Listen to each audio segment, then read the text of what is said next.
Right. We now come to the motion in the name of the leader of the Liberal Democratic Party on hospitals. Inform the House that I have selected the amendment tabled in the name of the Prime Minister. I now call Helen Morgan to move the motion. The state of our hospital buildings is a national scandal. Everybody in this country should be in control of their own lives and their own health.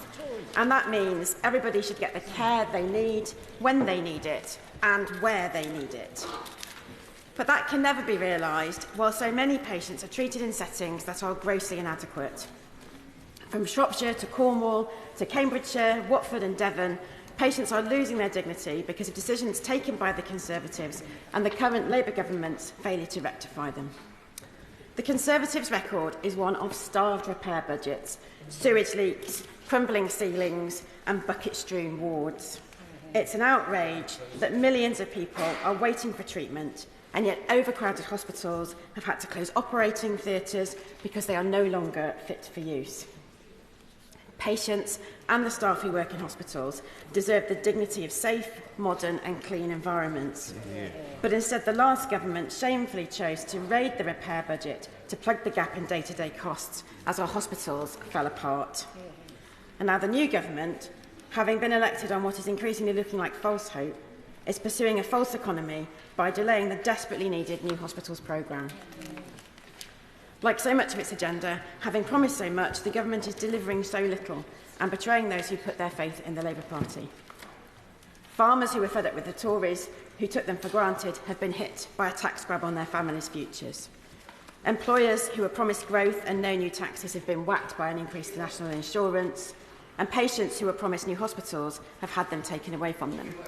I will give way. I was with her almost up until the point that I congratulate on this debate. It's absolutely true that the new hospitals programme was not new hospitals and it was unfunded under the Tories.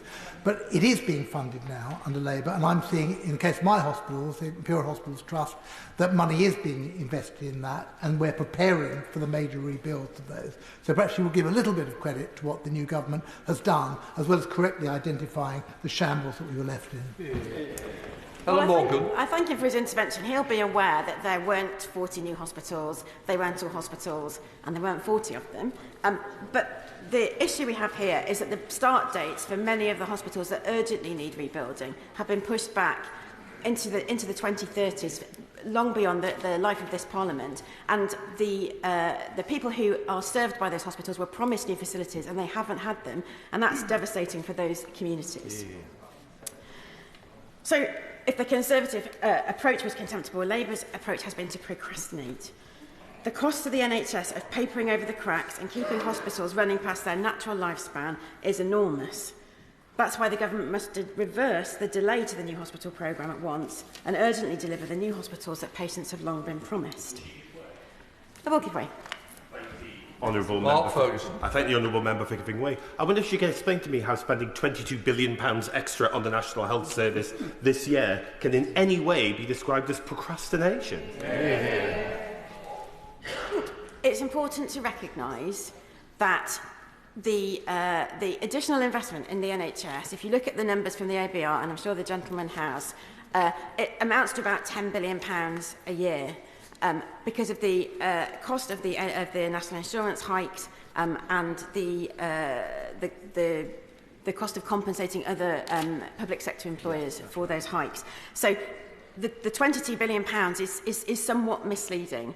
And the point that we are trying to make is that it is a false economy to keep these buildings going with a crumbling estate, to keep repairing them, patching them up, putting a sticking plaster on those problems, when those buildings need to be demolished and rebuilt. It's a false economy. It would be much better to build them up front and save those repair costs in the future. So we need to ensure that no one is treated in broken, uncomfortable and unsafe facilities. Repairing and replacing, as I've just said, crumbling substandard hospitals is not only vital for delivering better care and treating more patients, it's crucial for rebuilding the economy after years of economic vandalism. So how much does all this cost? In my county of Shropshire, the cost of the maintenance backlog across all the sites has reached about £75 million. And I'm sure everyone here would agree that £75 million is a lot of money.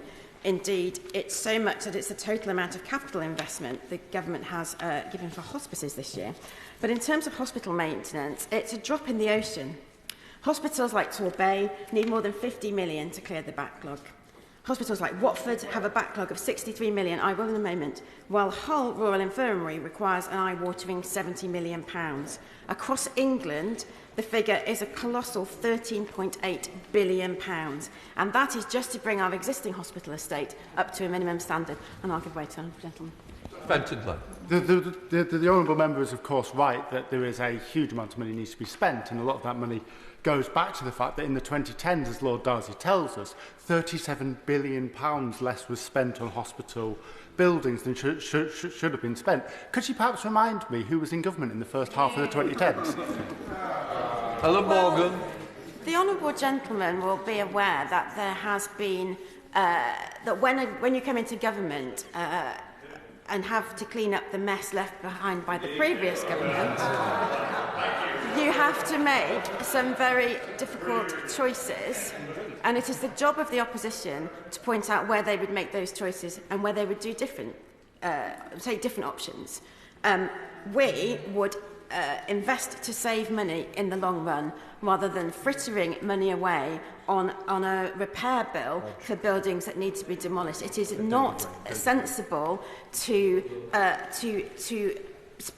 pour good money after bad when the right thing to do is invest in the new estate, invest in a fit-for-purpose modern estate that doesn't have these endless and extortionate maintenance requirements every single year. No.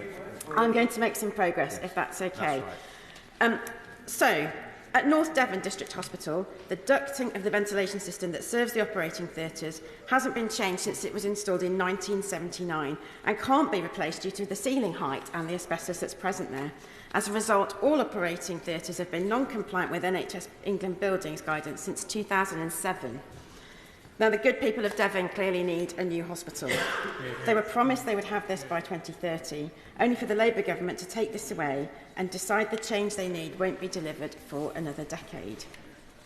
Even hospitals with comparatively few maintenance problems, like Royal Shrewsbury Hospital, which serves my constituents, with its £35 million backlog, are clearly a long way short of being up to standard.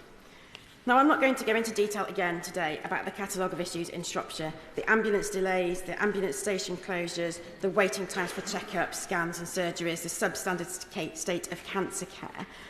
But all this is combining to put huge pressure on hospitals where both the staff and the buildings are straining under the load. Mr. Speaker, can I commend the Honourable Lady and the opposition Lib Dem party for bringing this forward? So one of very important. One of the issues that the Honourable Lady and the party haven't mentioned in their notice of motion is the issue of car parking. It is a continual problem. Those who can't get car parking spaces close to the hospital, those who are disabled, those who are going for appointments which are then delayed or missed. So does the Honourable Lady agree when it comes to addressing the issue that the party is setting out very clearly what needs to be done? Car parking has to be central to that as well. Intervention. Obviously, car parking is a real problem, particularly where public transport is poor, something that plagues my constituents, and when it's unrealistically expensive for people who need to use the hospital facilities. So I thank him for that point. The point of the NHS crisis is that it impacts on patient outcomes. So patients like my constituent Emma was left in the fit-to-sit area for 48 hours despite having been diagnosed with suspected sepsis. 96-year-old Mary waited in an ambulance outside for 11 hours. An 82-year-old Paula spent 24 hours in a trolley, on a trolley in a corridor. And this is the reality of hospitals up and down the country. I think we are all agreed that that is a disgrace and it needs to be rectified. I'm going to make some progress, if that's okay for the moment. One of the main reasons these problems haven't been rectified is successive delays from successive governments. And again, Shropshire is a prime example. So, not related to the new hospital programme, but nonetheless, £312 million was granted for the hospital transformation programme in Shropshire back in 2018. 7 years later, and while the county's been through 5 Prime Ministers and 8 different Health Secretaries, Shropshire is still waiting for that transformation to take place. There's been opposition from both the Labour and Conservative councils that serve the area, along with a ridiculously lengthy process that capital expenditure has to go through to be signed off. Desperately needed improvements have been horribly delayed as construction costs rise, and as a result, the original plans are scaled back and their value diminished. On that point, give me. I'm grateful to my honourable friend for giving way. She mentions the inordinate delays that occur for the application for capital funds. I have watched with horror as my local hospital trust in West Hertfordshire have had to submit business case after business case after business case after business case, watching the costs rack up. Would she agree with me that one of the ways that we can actually spend the allocated money more efficiently is actually to devolve those budgets to local hospital trusts rather than having a centralised programme that drives up the costs? Yeah. I couldn't agree more with my honourable friend, actually, because that's exactly the situation we saw in Shropshire. And once again, the people that will suffer because of that are the patients. So, last year, less than £900 million of the £13.8 billion required to eradicate repair backlogs at hospitals was invested. That's just 6.5%. And you don't need to be an accountant to work out that at that rate it will take 15 years to clear the current backlog, let alone deal with the further deterioration of these crumbling buildings, as we have already discussed. Indeed, investment in eradicating the repair backlog has fallen sharply from £1.4 billion in 2021 to £895 million in 2023-24, a fall of 37%. And I'm afraid, just like the approach to fixing social care, the government's continued lack of imagination and ambition is leaving our NHS less productive and less stable, and risks leaving millions languishing on NHS waiting lists. I think I'm going to give way to the honourable gentleman there, actually, because he... Most grateful for a delayed response. Thank you so much. Most grateful, Honourable Lady. I'm very struck by her lack of response to two of my colleagues. One, not acknowledging that in my constituency, Chelsea and Fulham, the Imperial College NHS Trust is getting money from the government as a precursor to rebuilding the hospitals promised to it. But more importantly, not addressing the point made by my honourable friend for Calder Valley, which is that we here are all reaping the whirlwind of the decisions taken by the Conservative Liberal Democrat government. There was a choice made. Liberal Democrats made the choice to go in and be the Chief Secretary to the Treasury, be health ministers, to make the cuts and destroy the NHS, and we are now reaping the whirlwind of the decision that she and her colleagues made. And is it not just a little bit cheeky of her to come here and make some of the points and claims she is making today? Morgan. Well, I'm pleased that his hospital is being dealt with. I'm sure the residents of Torbay won't feel the benefit of that.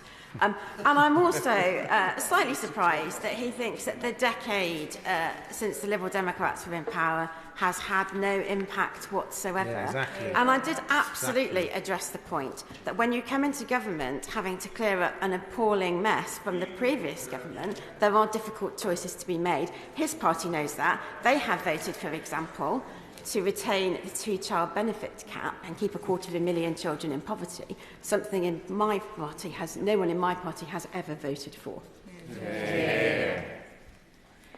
So, just like its approach to fixing social care, the government's continued lack of imagination and ambition is leaving the NHS less productive and less stable, and risks leaving millions languishing on NHS waiting lists, as I said. Now, the last time I opened a Liberal Democrat Opposition Day debate, it was October, and the topic was primary care. I explained how the government's failure to invest in primary care was a false economy that increased pressures and costs in the critical parts of the system. And that same false economy is in place with the management of our hospital buildings. Just as spending money on critical care instead of prevention and public health is a poor approach to managing a health service, waiting for the roof to collapse is an irresponsible way to manage NHS buildings. And as problems are ignored and investment is poorly targeted, it is patients and the hard-working staff striving to help them who are forced to suffer. And it's not only the new hospital programme. Across the country, there are thousands of GP surgeries that need urgent improvement if they are to provide the care that patients deserve. More than 2,000 hospital buildings across England were built before the foundation of the NHS in 1948, while the state of GP surgeries varies wildly as well. Many surgeries are simply no longer fit for purpose, having been built in the 50s. Prescott surgery in my constituency, for example, has long been recognised as somewhere that needs to drastically increase in size because the population of the village has increased drastically itself. And despite the land and the SIL funding being available, there is no sign of a new surgery being built, and the delay continues. The costs are rising, and the challenge grows for both the council and the Integrated Care Board that are already under immense pressure to cut their costs. So instead of pursuing fantasies like the Conservatives or false economies like the Labour Party, Liberal Democrats would invest to save by starting construction now and ending the epidemic of cancelled operations, closed off wards and huge sums wasted on emergency repairs. This will save the taxpayer money in the long run and benefit patients much sooner. I walk away. And well, this she's being a little bit unrealistic. We have 3 world-class hospitals, Charing Cross, Hammersmith and St Mary's Paddington. The repair bill is £874 million. The rebuild and new build cost is £4 billion. Yes, we are refurbishing parts of Charing Cross. Yes, we are putting a lot of investment into preparing for that work. But the idea that suddenly she's going to come up with tens or if not hundreds of billions of pounds is just unrealistic, isn't it? The plan that we've put forward involves £10 billion over 10 years, and I will come on to that in a moment. The real issue here is that we can't pick one hospital and say that that is indicative of an NHS which is being dealt with appropriately. Right. There are hospitals across the country that are falling apart. There are hospitals like Stepping Hill in the constituency of my honourable friend that isn't even in the new hospital building programme and yet is falling apart at the seams. Right. And we need to address the whole estate fairly urgently, I would suggest. So, our 10-year guaranteed capital investment programme would provide long-term security and fix the crumbling hospitals and creaking GP surgeries. It would provide an extra £10 billion for our crumbling buildings over the next decade, improving outcomes for patients, boosting productivity and cutting day-to-day costs for the NHS. And the certainty is crucial. As it stands, managers have to raid precious budgets, not just to plug leaking pipes, but to plug staffing gaps when winter pressure arrives. That's why we would also end the reactive approach to the annual winter crisis through our winter task force. Instead of the average £376 million of emergency funding announced late into the winter each year for the last 7 years, our winter task force would manage a ring-fenced fund of £1.5 billion over the next 4 years. This would help hospitals to plan their budgets and build resilience in wards, A&E departments, ambulance services and patient discharging. We're also campaigning... I will give way. Thank you. I thank the honourable member for giving way. We talked about the day-to-day budgets of the NHS, in particular the costs of paying off previous debts, and we talked about the coalition years and the work that needed to be done in those, and the decade and a half since, after members opposite keep making interventions. Does the honourable member agree with me that actually one of the biggest messes that needed to be cleared up then, and is still being felt now in NHS budgets, is the disastrous PFI finances of the Blair and Brown years? Helen Morgan. Well, I think there are successive failures in NHS management that I think all parties need to hold their hands up to. I think that's a fair point. I think, though, that we should be focusing on the task in hand rather than continually going back decades either to the coalition government or indeed the Blair government before that. It isn't helpful to our constituents. They want to see a solution now. Now, I've been very generous with my time and I'm going to make some progress. So we're campaigning also for a review of outdated government finance rules which prevent NHS trusts from investing the funds they've raised into their own buildings. Even NHS managers struggle to access the common sense investment in their facilities due to overly complex rules and glacial processes. Trusts are prevented from using unspent funds on improving their buildings. We need root and branch reform combined with this 10-year programme of investment to bring our local health facilities up to scratch. So in conclusion, Mr Speaker, the recent history of the NHS is one of short-term decision-making and of the failure of successive governments to grasp the nettle of long-term sustained investment in the things that matter. Things like hospital buildings, things like GP services, dentistry and pharmacy, and crucially, things like social care, the unspoken crisis. The outcome is an organisation spending millions of pounds and going backwards. It truly is a false economy. This government has spoken warmly of the need to reform the NHS and improve productivity, and we support them in that. But you can't expect to retain staff and provide high-quality care when so many doctors and nurses are negotiating leaking roofs and sewage backing up on the ward. Dealing with the new hospitals programme is a matter of urgency, and I urge the Secretary of State to, at long last, grasp this nettle. Yeah. The question is, as on the order paper, Mr Kinnock, is it? I call Stephen Kinnock to move the amendment. I've got a different name down now on them. Thank you very much indeed, Mr Speaker. I'm glad you recognise me from the chair. I've lost some hair since we last spoke, and I beg to move the amendment that's on the order paper in the name of my right honourable friend, the Prime Minister. I want to thank the Liberal Democrats for using their opposition day to address a matter of vital importance for so many members, including many colleagues right across the chamber and, of course, their constituents. I sincerely hope that they will work with us on solutions, not on sound bites, because we do need to be realistic about the problems we're facing and serious about how we tackle them. Mr Speaker, the new hospital programme was announced by the last government to much fanfare in October 2020 and with a promise to deliver 40 new hospitals by 2030. We were told that there was a plan and a timetable, and we were glibly assured that it was fully funded. But from the outset, it was clear that there were not 40 new schemes, and some were just refurbishments or extensions. To put it simply, there were not 40 projects, they were not all new, and many of them weren't even hospitals. Now, the spin around the programme was widely questioned and challenged before the general election. But nevertheless, we were truly shocked by what we found on entering the Department for Health and Social Care. The programme was hugely delayed by several years more than had already been revealed by the National Audit Office. There was no credible plan to deliver these building projects, let alone deliver them all in the next 5 years. And there was not even enough construction capacity in the UK to build all the hospitals in the new hospital programme by 2030. Which is why when the RAC hospitals were brought into the NHP in 2023, even the last government had the sense to admit that 9 schemes would have to be delivered past 2030 to prioritise the RAC hospitals. And perhaps most shocking of all, the funding for the programme was due to run out a month ago, with no provision for future years whatsoever. The money simply wasn't there, and the programme was built on nothing more than false hope, dodgy claims and disingenuous press releases. I will give way. I thank the Minister. I mean, will he share with me my constituents' anger at the failure of the Tories to back up any of their promises about new hospitals and reassure me that the constituents who are served by Airedale General Hospital will finally get a new hospital to deal with the RAC that's an affordable, deliverable timetable, unlike the false promises of the party opposite. Minister. Well, I thank my honourable friend for that intervention. She's a doughty champion of her constituents. She's absolutely right, and I think the point she makes actually raises something even bigger than this, which is about trust in politics and trust that her constituents have in this place.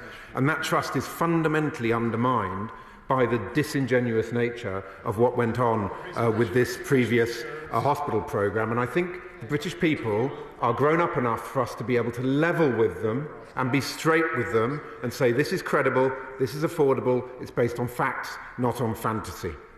And I will. For giving way. On the point about trust, the Conservatives completely blew trust with the constituents of West Hertfordshire because they promised a new hospital. They even said in 2023 that it was going to be fully funded, and it clearly wasn't. But in the most recent general election, the Labour Party did promise that Watford General Hospital would be a priority. Can the Minister now make a new promise to keep that trust by promising to come and visit Watford General Hospital this year? Well, I thank her for that intervention, and I'm sure she will appreciate the fact that we've now come forward with a programme that's not built on sand or smoke and mirrors. It's actually built on reality, and of course her hospital in her constituency will be a part of that. And of course she'd be very welcome to write to me with any further representations that she might want to make. That, Mr. Speaker, is the dog's breakfast that we inherited from the party opposite. And this is genuinely not a partisan point, because when the government does the right thing, for example, on the tobacco and vapes bill, we are more than happy to support. But where they failed, fibbed and fobbed off members of this House, we will not pretend that they were acting in good faith. And now it falls to us to level with the British people about why their hospitals will not be fixed on time. And our constituents are understandably furious because our National Health Service is quite literally crumbling. As Lord Darcy found in his investigation, over the past 14 years, our NHS has been starved of capital, with a staggering £37 billion underinvestment over the course of the 2010s. So I know today that we will hear from honourable members about many examples of hospital roofs falling, leaky pipes that freeze over in the winter, and buckets catching rainwater in corridors. And I know that capital spending is needed now more than ever. But, Mr. Speaker, whilst we are deeply shocked by the neglect and incompetence of the party opposite, this has not prevented us from rolling up our sleeves and clearing up the mess that they left behind. Which is why we have immediately commissioned a review, or why we immediately commissioned a review which had two core objectives.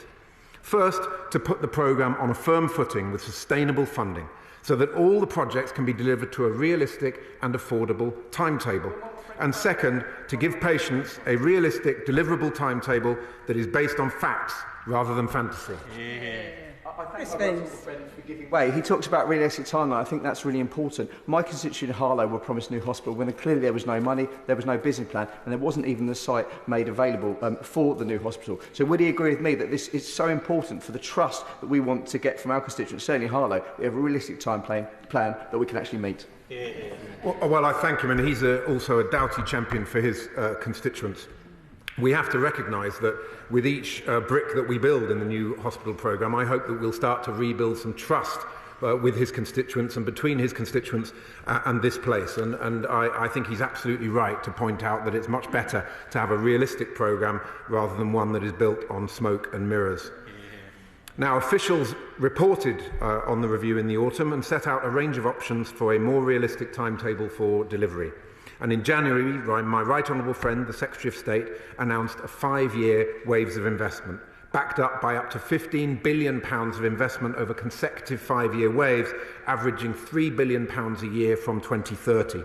Our programme is a balanced portfolio of hospital schemes at different development stages, being delivered now and into the future. It's the most efficient and cost-effective way of giving our NHS the buildings it needs, whilst also giving the construction sector the certainty that it needs to deliver. He refers to the capital needs of the NHS as a whole, and as my honourable friend mentioned earlier, that applies to many GP surgeries too. In my constituency of Bicester and Woodstock, where we have rapid growth in populations in Woodstock and Hayford Park and Bicester are struggling, where GPs want to expand but cannot access the money to do so. So will the Minister look with urgency at releasing more funds through ICBs so that future revenue can be provided to allow for the capital investment that will give my constituents an expansion in GP surgeries and take some of the pressure off our much pressurised hospitals? Well, I thank him for that intervention. I was very pleased to see the £102 million capital investment for GP's primary care, and of course I would encourage his ICB to look very carefully at that fund and to explore the potential that it offers. I think we're also in conversation with MHCLG colleagues around ensuring that Section 106 processes are working properly so that when there are new developments there is proper wraparound in terms of the social infrastructure that's required to make those developments sustainable. So in the space of just 9 short months, we've gone from a charade based on smoke and mirrors to a programme that is based on serious, systematic delivery. Can I thank the Minister very much for giving way? He's setting out very articulately what this government is doing to clear up the mess around the hospital provision that this country needs. Would he agree with me that the announcement by Dartford and Gravesham NHS Trust last week that they are to build a new and expanded intensive care unit at Darrant Valley Hospital is a big step forward for Dartford residents who badly need new facilities to cope with the waiting lists and get those down, but also with the rising population of the area in Dartford? Minister. Well, I thank my honourable friend, and he's a strong campaigner for his Dartford constituents. He's absolutely right that that development is going to really be a game changer, and it's going to be really important that we now keep people's feet to the fire to really deliver on what has been promised, and I can guarantee him that he will have the full support of myself and the entire ministerial team in ensuring that that happens. So with your permission, Madam Deputy Speaker, I'll now address the Liberal Democrat motion that's before us today. First, regarding their point about the cannibalising of NHS capital budgets to keep day-to-day services running. I'm absolutely delighted to confirm from this dispatch box that this government has drawn a line under this appalling practice, to which the party opposite was utterly addicted.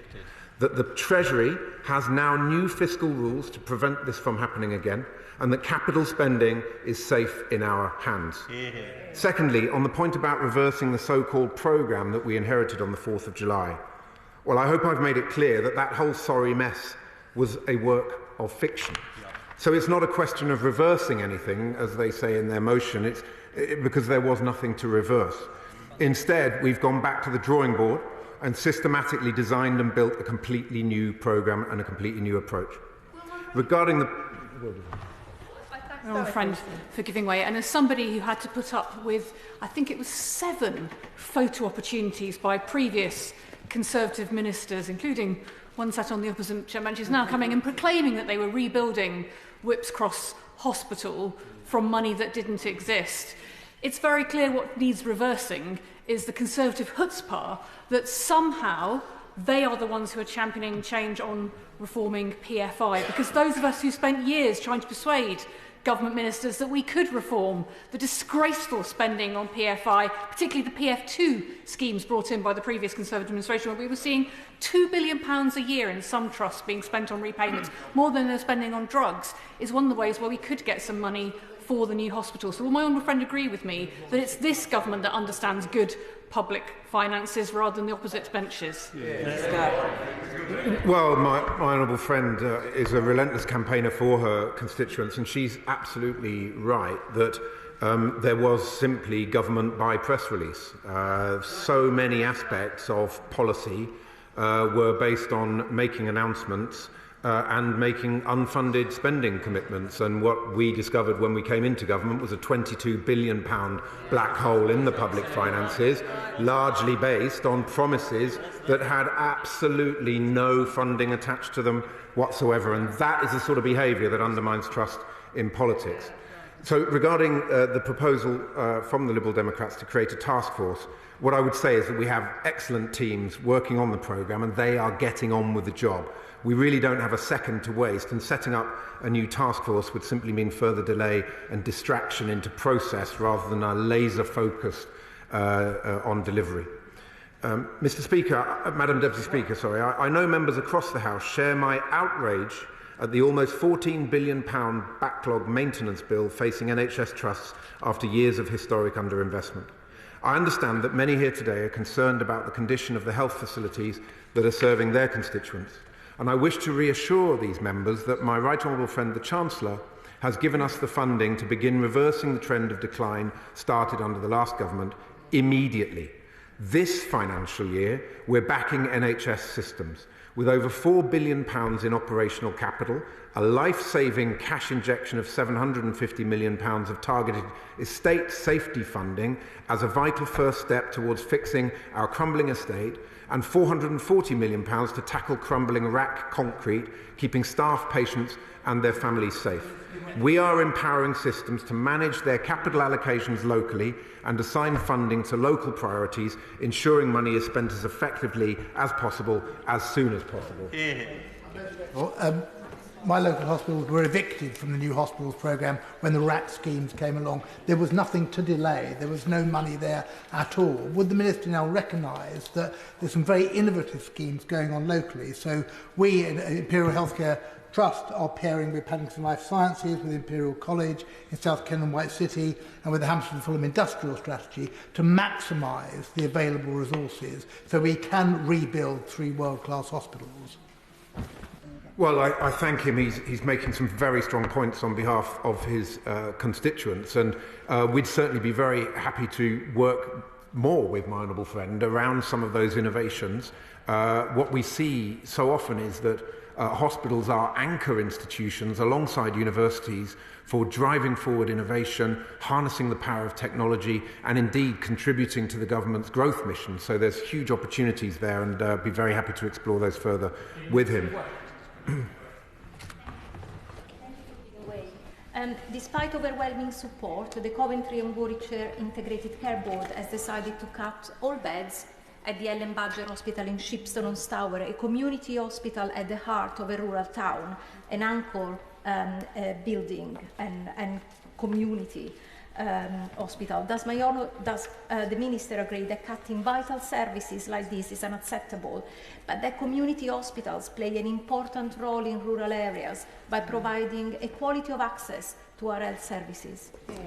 I thank her for that intervention. She's absolutely right. Community hospitals do play a vital role, and I share her disappointment with the decisions that are being made. The fact of the matter is that we're in a hole, and we have to dig ourselves out of that hole. It's going to take some time to do that. We are getting the public finances back on an even keel. We are getting our public services back to where they need to be. We are getting the economy back on a sounder footing. And as we make those achievements, I certainly hope that we will be able to reverse some of the decisions that are being made that are, of course, damaging to her community. But we are in a very, very difficult position. It's going to take some time for us to get over that. If honourable members will just bear with me, I'll make a little bit more progress and then come back.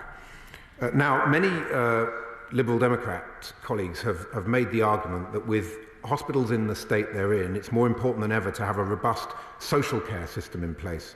And as the Minister of State for Care, I agree with them wholeheartedly. But it is simply not true to portray the government as sitting on its hands whilst Baroness Casey gets cracking on her vitally important work. In fact, we've hit the ground running through a plethora of measures. We have legislated for the first ever fair pay agreement for social care to tackle the 130,000 vacancies we see today. We have delivered an extra 7,800 home adaptations through the Disabled Facilities Grant to change the lives of thousands more disabled for the better. And in the budget, the Chancellor provided the biggest increase in carers allowance since the 1970s, worth £2,000 a year to family carers, with an extra £3.7 billion for local authorities. And we're not hanging around on more structural reforms either. We're introducing new standards to help people who use care, their families and providers, choose the most effective new technology as it comes on the market. We're joining up care and medical records so NHS and care staff have the full picture they need to provide the best possible care. And training more care workers to perform more health interventions to help people stay well and at home. Mr. Speaker, just 2 weeks ago we announced a new qualification for social care staff to train them in AI to automate routine tasks and motion sensors to detect falls. We are seizing the opportunities of care tech and harnessing it for the benefit of thousands who draw on care across our country. To the Minister for giving way, and to start by saying we are desperate to help him in this endeavour and looking forward to receiving our invitations to the cross-party talks because they've yet to be issued.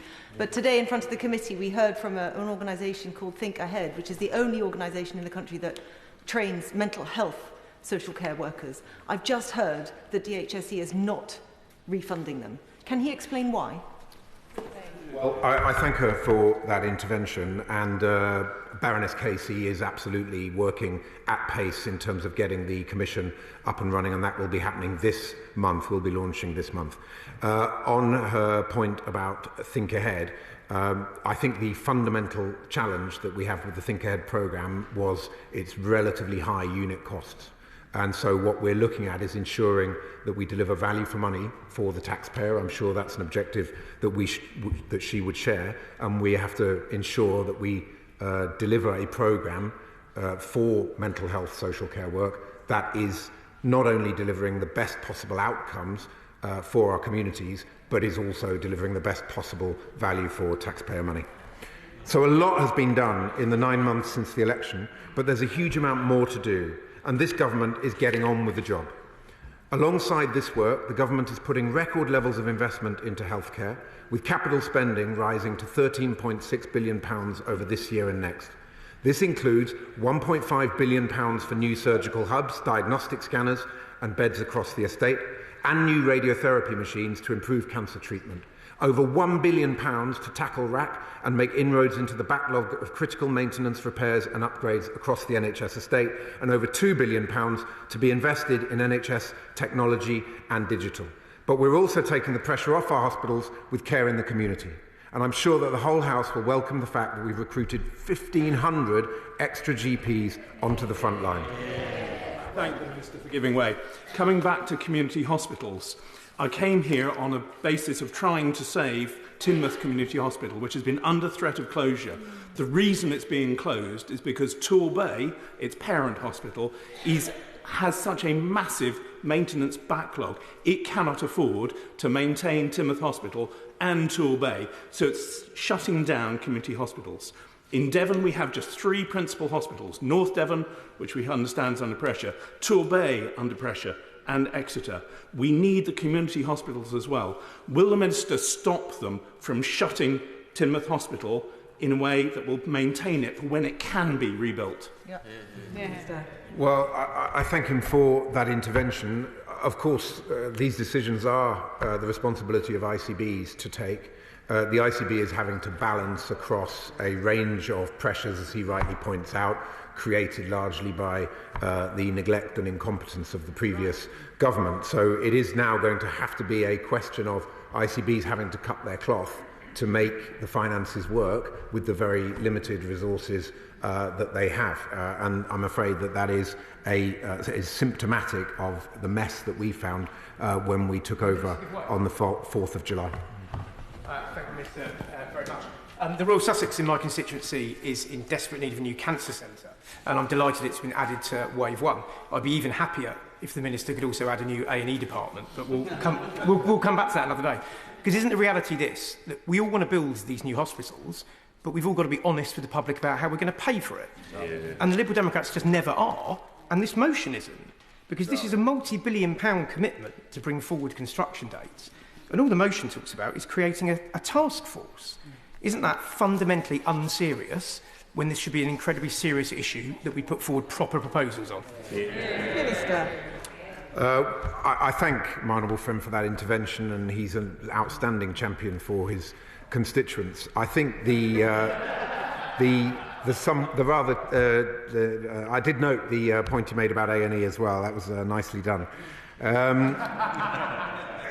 He is right in what he says about the motion that's before us today, and the broader point that I would make is that thanks to the necessary decisions that my right honourable friend, the Chancellor of the Exchequer, made in the autumn budget, we have been able to generate the revenue that we are going to need to invest in rebuilding the public services, and particularly our NHS that was so brought to its knees by the previous government. And I'm afraid that I can't claim to be a very careful student of the Liberal Democrats' manifesto at the last election, but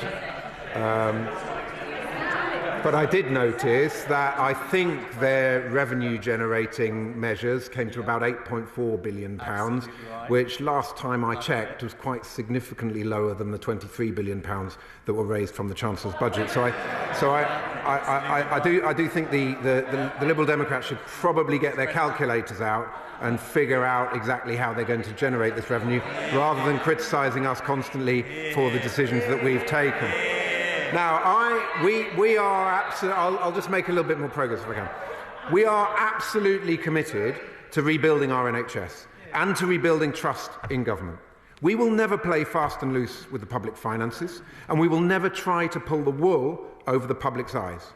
Everyone in this House remembers, or should remember, that the last Labour government cut waiting lists to their lowest point in history, raised patient satisfaction to its highest levels in its history, and brought in historic health interventions like the smoking ban. But what is less remembered is that that government also delivered the largest hospital building programme in its history. All of this meant that the coalition that took over in 2010 was presented with a National Health Service that was strong and firing on all cylinders. Tragically, that coalition government and its successors set about weakening and undermining every aspect of our precious NHS, to the extent that by the time this government took over in July, it was well and truly on its knees. And so today, it once again falls to a Labour government to take the necessary and right decisions for the future. We have now put the new hospital programme on a sustainable footing, with a timeline that can be met and a budget that is consistent with our fiscal rules. That is how we have turned the programme from empty rhetoric into reality, and in doing so provided the construction industry and its supply chains with vital certainty, whilst also restoring confidence in public sector procurement. Mr. Speaker, Madam Deputy Speaker, we're on the side of the builders, not the blockers. Our plan is credible, achievable and fully funded, a programme grounded in fact, not fiction. Madam Deputy Speaker, I was born in Tredegar, the very same town as Aneurin Bevan. So it's the privilege of a lifetime to be a part of a government that is carrying his torch into the 21st century and to be building a generation of hospitals that would do Nye proud. Thank you. The original question was as on the order paper. Since when Amendment A has been proposed as on the order paper? The question is that the original words stand part of the question. I call Shadow Minister Dr Caroline Johnson. Thank you, Madam Deputy Speaker. Madam Deputy Speaker, we can all agree that we want a world-class NHS, and that includes having the very best hospitals, technology and staff. And I have been delighted to see some of the brilliant facilities created in my own local area, including a new A&E in Boston, new mental health wards at Lincoln County Hospital, new operating theatres at Grantham and District Hospital. These upgrades mean that patients can receive the best possible care in appropriate settings, and staff can go to work each day being proud of their workplace environment. But we must be alive to the challenges that face the NHS. We live in an ageing society where people have more complex comorbidities. We also have a growing population, meaning there are more people in demand of services. In fact, the NHS treats 25% more patients every single day than it did back in 2010. New treatments, technologies and procedures have been developed, saving and improving lives with an ever more expensive price tag. And of course, we had the COVID pandemic, which I noticed that the Minister did not mention.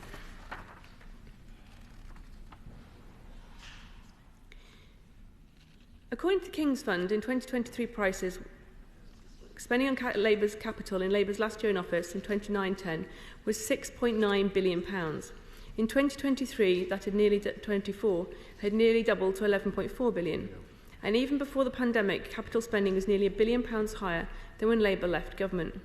This helped us to open 160 community diagnostic centres and over 100 surgical hubs, investing more in scanners, beds and operating theatres to deliver 1 million more checks, scans and procedures closer to home. And we were committed to delivering the new hospital programme in full. Of course, there was more to do. The challenges were evolving, the demand for care growing and the pressure on the NHS ever increasing. It now falls to the Labour government to address these problems. And while I want them to succeed, for all of our constituents' interest that they do so, what we have seen so far does not fill me with hope. One of the Health Secretary's first choices when entering government was to pause the new hospital programme and put its future at risk. This was despite the Secretary of State and the Chancellor travelling the country throughout the election, meeting candidates who were promising a new hospital in their local area. But just like their promises to the farmers, the pensioners and the businesses, these were hollow words. I will give way. Yeah, I will give way. I'm very grateful to my honourable friend for giving way. The Conservatives committed to restoring and renewing our hospitals, and my constituents in Epping Forest depend on the Princess Alexandra Hospital in Harlow and Whipps Cross Hospital in Leytonstone. Despite clear promises made by Labour on these hospitals prior to the election, the Labour government has now delayed the rebuilding of these two vital hospitals, particularly galling that Whipps Cross has planning and the car park has already started. Does my honourable friend agree with me that the Labour government should re-evaluate their priorities and crack on with delivering the rebuilds promised on Princess Alexandra and Whipps Cross? I absolutely agree with my honourable friend that they should. But unfortunately, what we have learnt from this Labour government is their promises don't mean very much at all. Yeah. To the Shadow Minister for giving way. On that point about promises not meaning very much, she will be aware that the previous Conservative government promised West Hertfordshire a new hospital. In 2023, the Conservative government, as was then, said that this was fully funded, and yet there is still not a spade in the ground. Could she explain where that money disappeared to, please? I thank the Honourable Lady for giving way. I'm afraid, actually, the previous Secretary of State made it very clear that this was fully funded and this would be built. What has changed since then is that we have a new government, and this new government has made the choice not to build that hospital. These are choices that the new government must own. The Secretary of State commissioned a Darcy review when he came into power, which highlighted the need for more capital investment in the NHS. Yet he decided not to prioritise the delivery of these new hospitals. To govern is to choose, and he has chosen not to deliver these hospitals. We set out our commitment to deliver these new hospitals on time and with the agreement of the then Chancellor. Of course, spending decisions for a future Parliament cannot be made. The Secretary of State has chosen not to make the same commitment. Yes, I will give way. Grateful to my other friend for giving way. I think it may be helpful to her if I correct a couple of facts in what she's saying. My predecessor, the then Member of Parliament for Chelsea and Fulham, made a clear statement on his election literature that he'd secured the funding for the refurbishment and rebuilding of Charing Cross Hospital.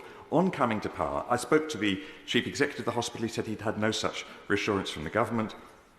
On coming to power, we found that there was no money set aside for this promised and guaranteed refurbishment. And it wasn't just Charing Cross Hospital. Right across the country, claims were made by the previous government about having found the funding, which simply, when we came to power, were found not to be true. And your honourable friend talking to you at the moment, of course, lives in my constituency, so he's well aware of the accuracy of what I'm saying. Would she like to reflect? I know, I'll get complaints about my bins again now. Would she like to reflect on the accuracy of what she's saying in the light of the facts as I've set them out to her? I thank the Honourable Gentleman for his intervention, but I'm afraid he's not correct. The previous government had committed very clearly, the previous Chancellor had committed very clearly to this money and to this hospital building project. The current government have not chosen to meet that commitment. These are choices that are being made. So for now, patients and staff are being denied the quality facility they deserve for decades. For some hospitals, construction work will now not begin until 2039. Can the Minister confirm he will write to me with a date for when each hospital will be completed? It also sets out the lack of ambition from the Labour government. There are 40 hospitals in waves 1 to 3 of their programme, 40 hospitals over 15 years, but there are 515 acute specialist community hospitals in England. At this pace, that is a 200-year cycle, nearly, of replacement of the NHS estate. That's the equivalent of a hospital being built in 1825, not being replaced until this year, under Labour's so-called ambitious programme. We can all see the pressures facing the Chancellor as her economic mismanagement hits our country. You cannot tax your way to growth, and perhaps yet that is another reason why growth forecasts have been cut yet again. Yes. How do we know that Labour won't come for those already delayed new hospitals in a year or two with further delays or further cancellations? They've made clear that these new hospitals are not their priority.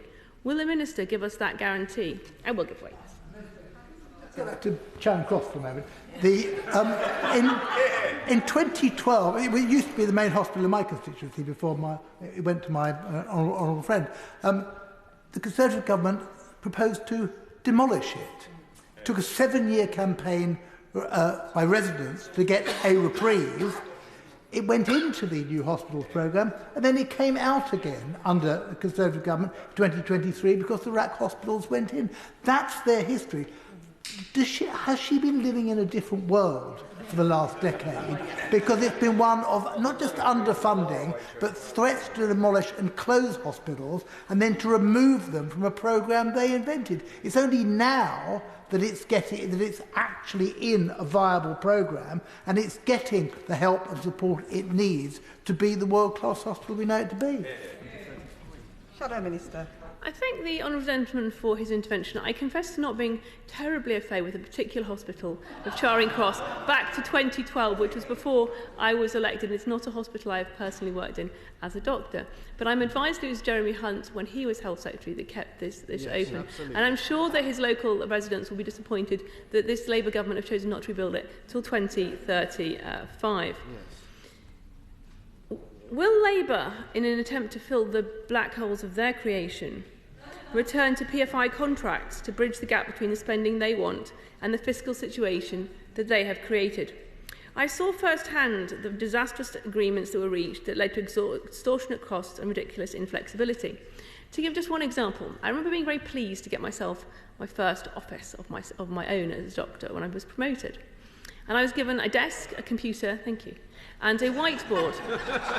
A large whiteboard, and I said, well, how do I get this put up on the wall? And they said to me, oh, you can't have it put up on the wall, because if we have to get it put up on the wall, that will cost £800.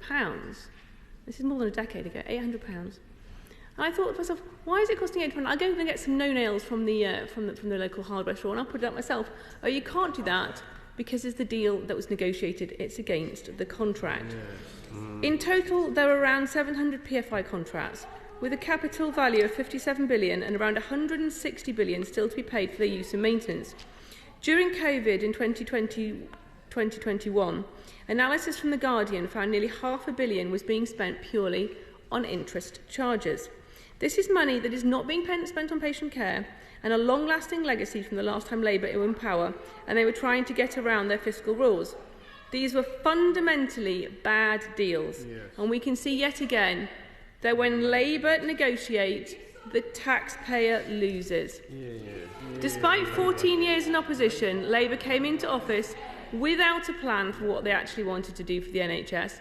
Instead, it has been review after review after review, consultation after consultation, with very little action or delivery for what it means for patients and the taxpayer. They hike taxes on GP practices, community pharmacies, and even children's hospices, only to give them some of that money back and expect them to be grateful for it. They cut the winter fuel payment for millions of the most vulnerable people in the country, then sit back and watch the number of pensioners attending A&E this winter soar. They caved into the trade union demands with an inflation-busting pay rise in return for no modernisation or productivity reforms, and the threats to strike again are already back. They scrapped our productivity plan, which we had already fully funded, which would unlock billions in savings by the end of the decade. So we turn to where we are now. We welcome capital funding to continue the programmes we started in government for the new surgical hubs and diagnostics. I will. I thank the honourable member for giving way and for finding me. I have a question to which I know the answer. The question is how many new hospitals were built in the last 5 years, and the answer, of course, was 0. Isn't it the case that the 40 new hospitals promised by the last government weren't new, weren't hospitals? There certainly weren't 40 of them. Minister. Thank you for the intervention. Actually, we used the same definition as Tony Blair used when he was Prime Minister of new hospitals. But how much of the initial capital funding that's allocated in the last budget will be used to do repairs for hospitals that should be rebuilt? As the Liberal Democrat spokesperson said, will those delays lead to costing more money, both because work that would otherwise be unnecessary will have to be done to keep places open, and also because inflation, which we see rising under this government? How much will the extra national insurance job tax cost the contractors building these new hospitals and undertaking the maintenance and repair? These additional costs will be passed on to the NHS. Will that lead to less repair work undertaken, or will the government be making cuts elsewhere? If so, where will those cuts fall? The Chancellor has already hiked the taxes on working people and businesses. Today we saw that borrowing has also increased by £30 billion a year, with debt piling up and inflation on the rise. How does the Minister intend for future repairs and buildings to be funded? Yet more tax rises, more borrowing, bringing back PFI, cutting other areas of spending? Ultimately, these are the decisions of government. To govern is to choose. This government must own its own choices. Sadly, it's the public that will need to pay for them.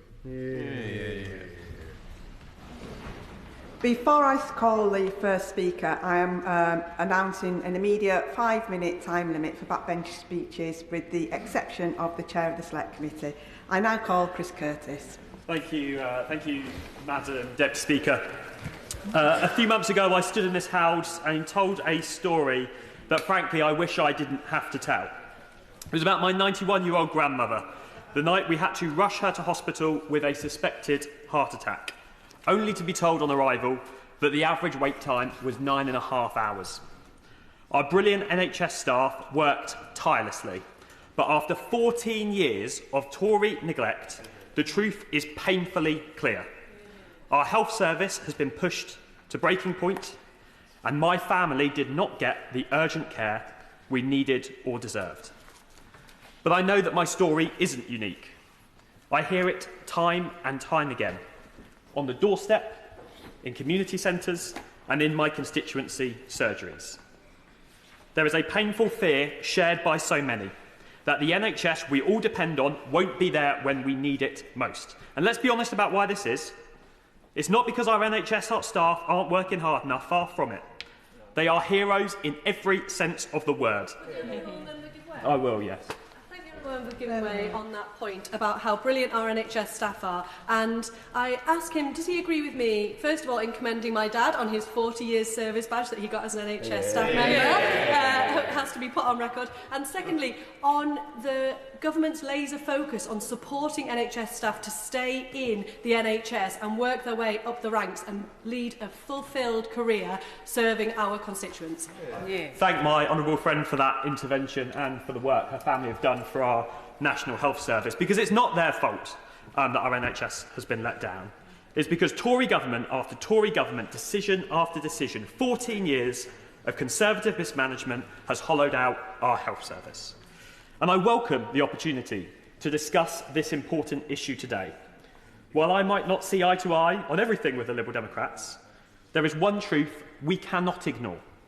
The NHS is facing serious challenges and real change and investment is needed. But, Madam Deputy Speaker, people back home aren't crying out for more motions. They're crying out for action, for delivery, for change they can see and feel. And with this Labour government, they are finally getting it. Because when we came into office, we didn't come in to manage decline. We came in to turn things around, to rebuild, to restore a sense of hope and pride in our public services, starting with our NHS. Now, we've seen that work across the country, with waiting lists falling 6 months in a row now. But in my city, this government has finally secured funding for the new Women's and Children's Hospital that residents in Milton Keynes, a growing city, so desperately need, with construction set to start 2027 to 2028. For too long, families have walked through the doors of my local hospital that simply isn't fit for purpose, with some of the longest waiting lists in the country. And let me be equally clear, it is completely unacceptable that it has taken this long to get funding in place. Milton Keynes has been one of the fastest growing cities in the country for years, and we've been left with far fewer hospital beds than we deserve or than the national average. And despite some of the comments we've heard from members opposite, and despite the Conservative government plastering the new hospital on all of their leaflets, does anyone want to take a guess how much funding was actually secured by my hospital by the last Conservative government? Fully funded, you'd assume it was 100%, 50%, 10%? 4% of the fully funded hospital they were promised was actually secured by the previous government. So it's this government that has found the other 96% to ensure that we can finally get the hospital that my city so desperately deserves built.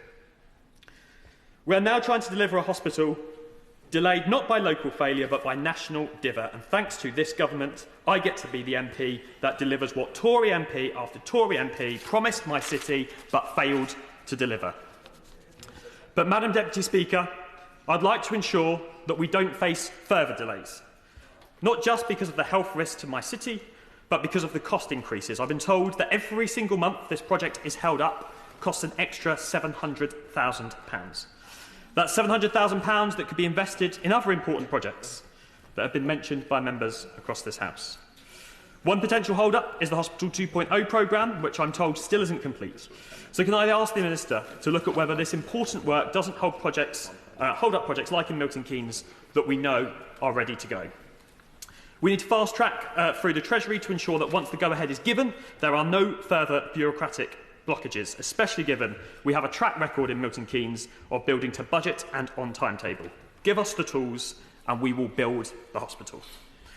But, Madam Deputy Speaker, we also must be honest about what happens after the ribbon is cut. Because even if we build this hospital, our health system in Milton Keynes will still be operating under immense strain. Thanks to the legacy of the last government, our ICB is one of, if not the most underfunded per person in the entire country. That has real consequences. It means that places like my local hospice, Willen Hospice, which provide vital end-of-life care to many members of my family, are being left to scrape by. This Sunday, I will be running the London Marathon for our local hospice because I care deeply about the work they do. But marathons shouldn't be the funding model for our healthcare system. We need sustainable investment, and that starts with fairer funding for our ICB and fairer treatment for a city that has been overlooked for too long. So, Madam Deputy Speaker, I'll support anything in this House that helps us fix our NHS. I'll work with anybody who wants to rebuild it. But I'll also say this. I'm proud to finally be a member of a government that isn't just talking about the problem, it's getting on with the solution. Let's build that hospital, let's fund our services properly, let's fix what's broken, and let's give people back the healthcare system they so desperately deserve. Thank you. Chair of the Select Committee, Layla Moran. Thank you, Madam Deputy Speaker. Lord Darcy's independent investigation of the NHS clearly set out that the impact of capital starvation of the NHS in recent years and the importance of capital spending in fixing the health service. The report highlighted substantial shortfalls in capital investment, combined with a tendency to raid capital budgets to cover in-year spending deficits. So I welcome today's Liberal Democrat motion, allowing Parliament to highlight how important these issues are to the public. In fact, it's the second Liberal Democrat opposition day, and it's the second time we've debated health and care. And because it's a priority for the country, so it is a priority for us. The Health and Social Care Select Committee has taken a keen interest in the new hospitals programme. We've challenged the government to maintain its capital spending and not fall into the traps of the past, where capital spending was redirected to fund day-to-day spending. So I was pleased to, before, receive confirmation, and now again from the dispatch box, from the department, that the Chancellor's changes to the fiscal rules will stop future raids on the capital budgets. That's the CDEL budget, for those who observe such things, to fund the RDEL, or the day-to-day spending budget, and that is hugely welcome. However, while the protection of capital budgets is reassuring, I remain concerned about some of the transparency of how the funding is allocated by the Treasury. Now, the charge levelled at the government is that funding is being funnelled into acute care to tackle the waiting lists at the expense of funding primary care infrastructure and care in the community. So clearly on commitments, we will not be seeing capital funding sufficient to meet anything close to the unfunded promises made by the Tories in 2020. Nevertheless, the principle of investing in our hospital infrastructure is a good one, with money saved in the long run on maintenance and emergency repairs, as well as providing a better quality of care. In the policy paper plan for implementing the new hospitals programme, the government stated the funding will only reach £3 billion in the early 2030s due to, and I quote, other key priorities in health spending, such as funding to enable Secretary of State's 3 shifts. That is a good thing, but we need transparency about how the decisions were made over which projects were chosen. In January, the Secretary of State did provide criteria by which the schemes were scored and funding allocated, such as site constraints, maturity of planning permission. But it was disappointing that I understand, and I'm willing to be corrected, that this review was made without the involvement of trust teams responsible for delivering the rebuilding programmes. And as of last month, no trust with the new hospitals programme scheme has been provided with the full details of how they were scored specifically against the criteria. The committee has asked how the department is prioritising schemes and has not received a clear answer. So the question is very simple. In the interests of transparency, will the Secretary of State publish for every single new hospital programme scheme that was subject to last year's review the details and findings of the department's assessment of them against each of the criteria that was published alongside his statement in the House of Commons on the 20th of January 2025? It's the very least that is deserved by those schemes who felt deprioritised, and we're hearing many examples of those across this House. But bluntly, and I choose to believe this is inadvertent, but it does frankly just look a bit shady. We've seen this happen before with the previous government, with the levelling up money. And the Public Accounts Committee, who I know many members of this House have also been a member of, as was I, has a motto that sunlight is the best disinfectant. So if the answer is they will not publish that detailed assessment, then the Minister needs to explain why. So to my local area, which is, like so many other areas, also affected by this.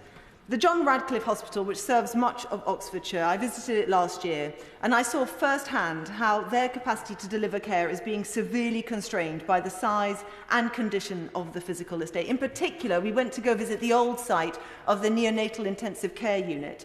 They had to move the unit because they were literally worried about the ceiling coming down on sick children and on incubators. It was atrocious. They also want to be world-leading. They are a specialist tertiary care hospital, and that means that they are able to perform very specialist surgery. They want a new building to do that in, and when they put the bid to government worth £28 million, they were rejected.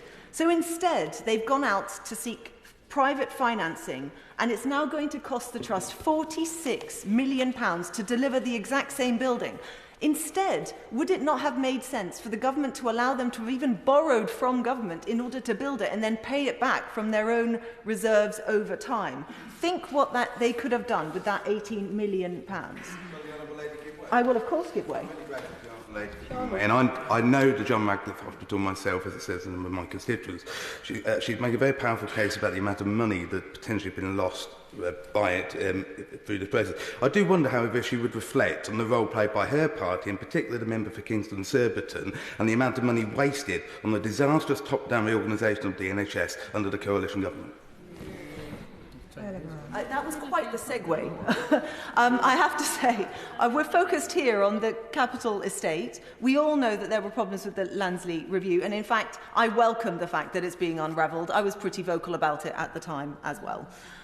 The savings that John Radcliffe alone could have realised could have been spent into hospital at home, into other ways that we could have diverted people coming into the A&Es in the first place. But across the wider University Hospitals Trust, there's £100 million of backlog that's deemed as high or significant risk. Pausing or delaying plans to rebuild hospitals is a false economy. And hospitals around the country, including the John Radcliffe, are overspending on maintenance as a result. And it's not limited to our hospitals. We are also seeing it for GP practices, many of whom date from well before 1948. And in fact, I will declare an interest. My own surgery, Summertown Health Centre, is one of those practices. It's doing incredibly well, despite working out of a very old Victorian building. They are desperate for a new site. They were deemed one of the top priorities for the ICB, but I do note the £102 million, I think it was the figure, that was mentioned by the Minister earlier. It frankly doesn't touch the sides. And like the John Radcliffe case, what the Summertown Health Centre is now doing is going out to seek private finance, which they will find a way to pay back slowly over time. So this isn't money that the Exchequer has to even lay out in advance. This is money that they could get back, even with inflation, would be less than what they would have to pay to go out and do this with private finance. And I would ask the government to think innovatively about this. This isn't PFI in the same way. This is actually the government using its own borrowing rules to allow investment in vital public services. It makes no sense that they can't do it. And when it comes to mental health services, we have the incredible Warnford in Oxfordshire. The Warnford Park in Oxford will provide a new cutting-edge mental health hospital surrounded by research and innovation hub. Groundbreaking research is planned on understanding brain health, discovering new drug therapies and new forms of treatment. And this is a plan, it's a great vision. It will cost £500 million. We do have private benefactors willing to feed into that, including local businesses. But again, where is the funding pot for mental health trusts? Because they were excluded from the new hospitals programme, and it isn't at all clear where that kind of money might be found. I'd be great. Yep, absolutely. I thank my honourable friend for giving way. I would like to share a story of a constituent that called me last night. Her daughter had psychosis and was in the local hospital, locked in a room with 2 security guards outside on a mattress on the floor. She was there for a week, waiting for mental health provision in a setting outside of the hospital. And I'd like the Minister to tell me what mental health provision will be in place. Thank you. I'm very grateful to her and so sorry to hear about the experience of her constituent. I think in the Lord Darcy report there are some stark pictures of him sitting in substandard accommodation for the very sickest in our society. And the Health and Social Care Select Committee is actually currently undertaking an inquiry into severe mental ill health, because we know that so often mental health is forgotten in the NHS. It is a sad thing that the mental health investment standard, well, it's a good thing that that's being continued, but the overall spend as a proportion of NHS spend is going down for the very first time in the last few years this year. We hope very much that this is not a trend and is a one-off, and it will continue to rise as of next year. But for the Warnford, what we want is to understand from that is correct. What we need to understand is what are the new innovative pots of funds that we can put together. We understand that the government is working cross-department. This will have advantage to DSIT as much as it would for the Department for Health and Social Care. Where are these pots of money? They are important because, and I'll end simply by saying I completely agree with what the thrust of this motion is trying to say, and indeed what the government itself has said, that if we invest in capital expenditure, we need to take an invest to save approach. We know that this matters to our constituents. We know they can't get the services that they so desperately need. And if we are to achieve the 3 shifts, we shouldn't be pitting them against each other. Investing in capital will help the 3 shifts to succeed, and we do will, the government and the NHS, to succeed. And with an immediate 4-minute time limit, Emily Darlington.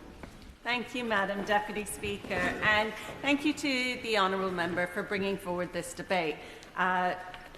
We will be talking a lot about Milton Keynes, because you wait for a speech about Milton Keynes Hospital and you get 2 at once.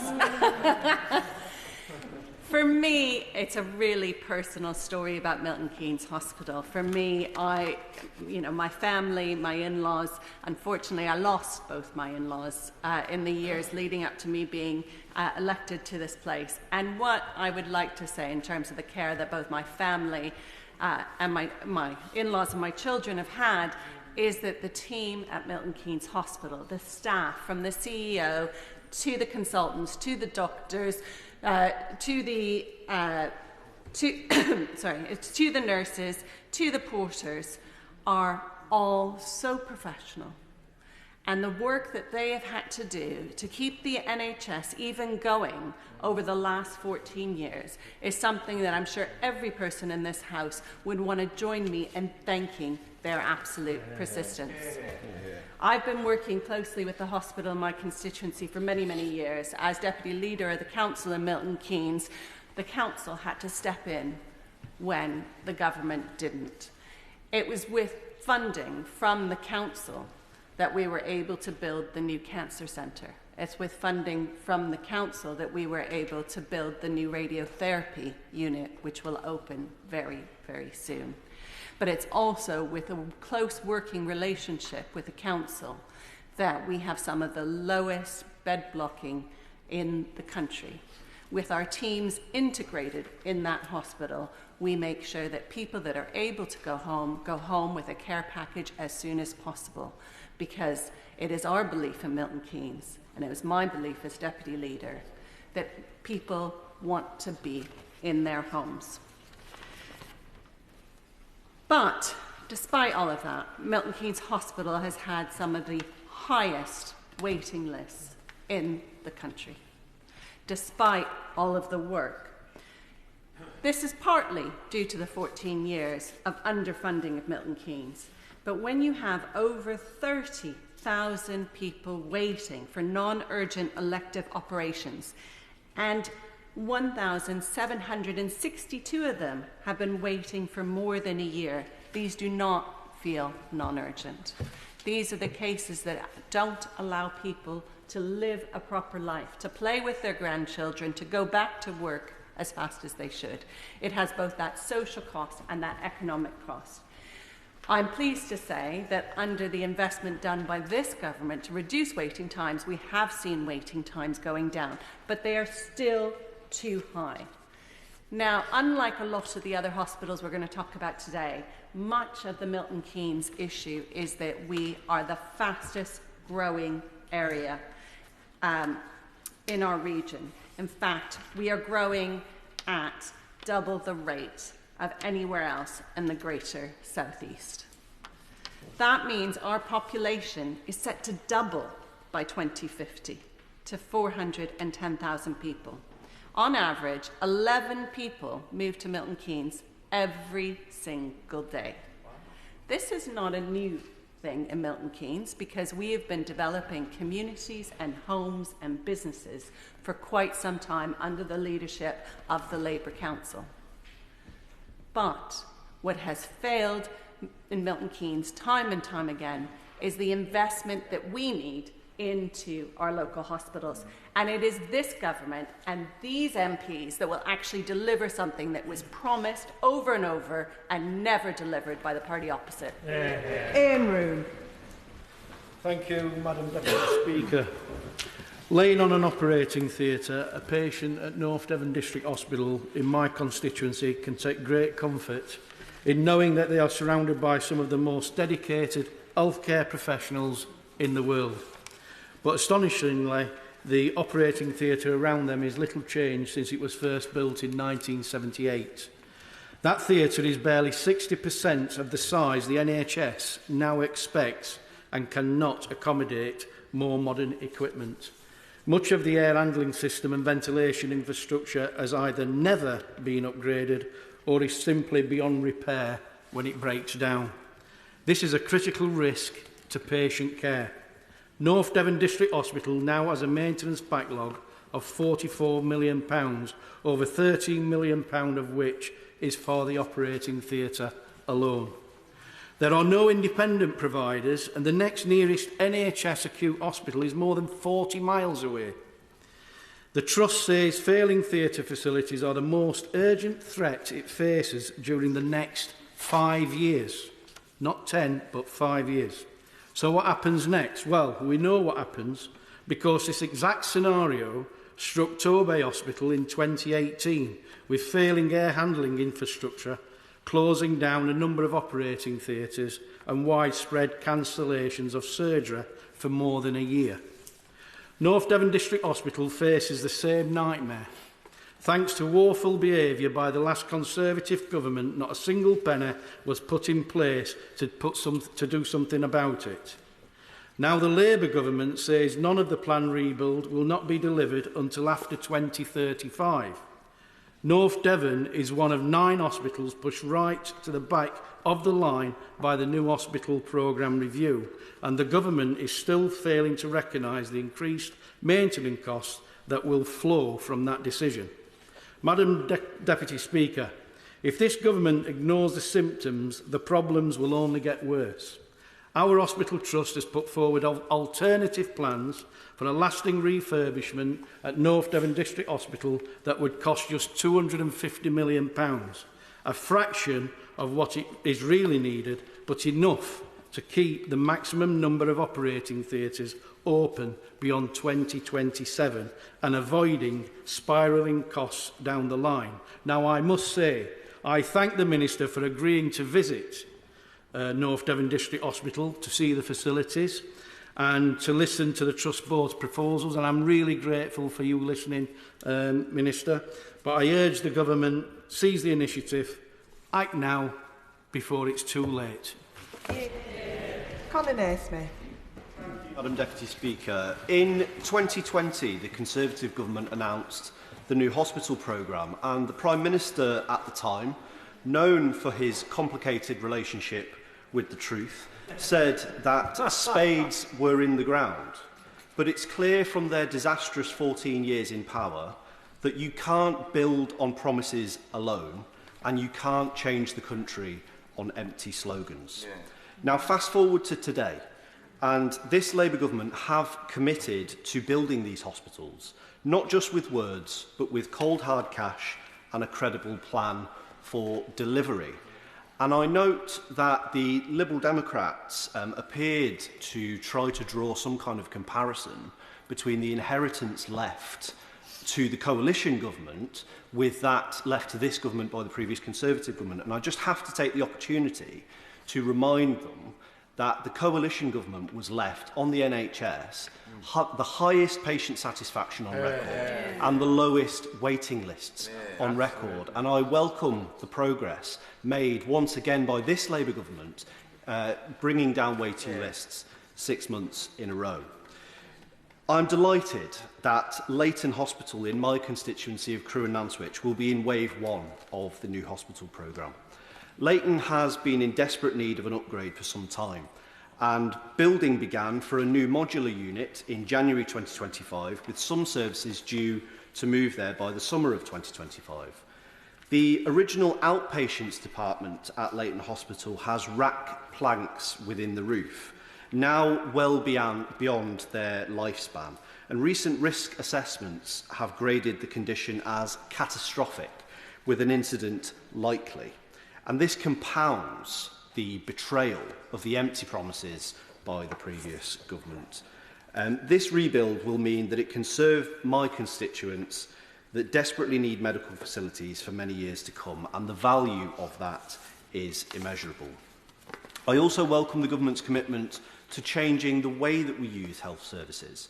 The NHS is our most beloved institution, and it has served us effectively for a long time, but it must adapt. And that's why I particularly welcome the plans to turn Leighton into a health and care neighbourhood, transforming the site where provision is joined up, a place where resources are utilised well and people are actively involved in their care, a place where technology, digital and data will help both proactive and personalised care to be more effective, and a place where we look after each other, we collaborate, where people join forces to improve the whole. I thank the honourable member for giving way. In my constituency of Horsham, there's been a popular campaign to bring a general hospital for many decades without success. But given that we didn't even make it onto Boris's fancy list of 40 hospitals, we're certainly not going to succeed now. In the absence of that hospital, what we need is a strategy to move more of the treatments where distance really matters into smaller local clinics. In Horsham, that might include wound dressing and sexual health services. Would the honourable member agree that if we're going to continue to be denied the hospital we deserve, this kind of localised treatment strategy of the kind he's suggesting could be implemented at very low cost? I do agree with the honourable member that we must move care into the community, and where we're not able to build those hospitals as quickly as we would like to, that community care is so important.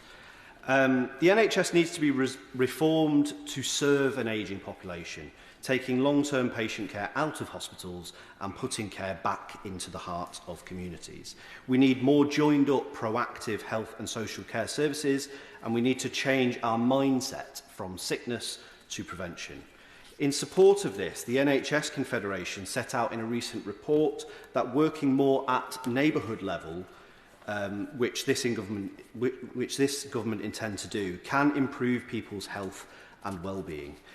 I appreciate the effort and the sentiments from the Liberal Democrats today, but big promises with no clear plan is what got us into this mess to begin with.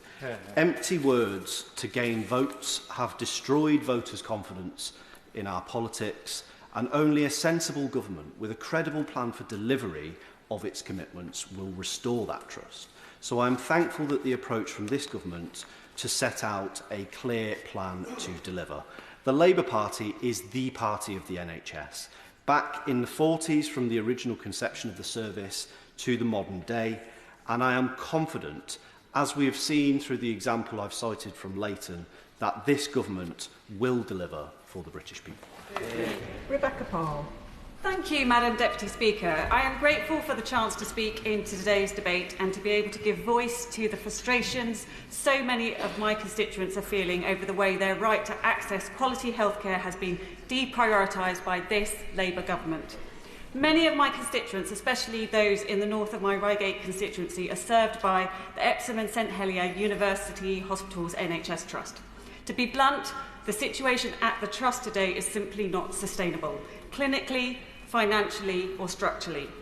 The Trust currently operates 2 acute hospitals in Epsom and St Helier with duplicate services spread across both sites. This arrangement, while a product of historical necessity, today places considerable pressure on clinical teams. Allocation of staff members between sites is challenging and service delivery is stretched. No matter how committed the staff, and their dedication is beyond question, they are constantly being asked to do more with less in buildings that are often quite literally falling apart around them. To give just one brief example, earlier this year, St Helier was forced to cancel scheduled blood tests because of widespread flooding in the phlebotomy section. We simply cannot go on like this. Indeed, time is not a luxury we have, with the estate now deteriorating faster than it can be fixed.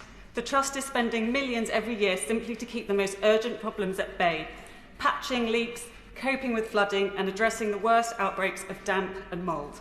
I think we must all agree these are not the conditions in which 21st century healthcare should be delivered. This is why, Madam Deputy Speaker, it was so very disappointing to learn earlier this year that the planned specialist emergency care hospital in Sutton, a long-standing new hospital programme scheme that was carefully conceived to address the very issues I have mentioned, has been delayed to the point that work will now not even begin until 2030 to 2035, with opening not until 2037 at the earliest. The new hospital at Sutton will consolidate emergency care into one state-of-the-art facility, deliver world-class treatment, faster access to care and safer outcomes. At the same time, it will allow for major investment at Epsom and St Helier hospitals, helping to modernise crumbling buildings, improve planned care pathways and ensure that most services remain close to home.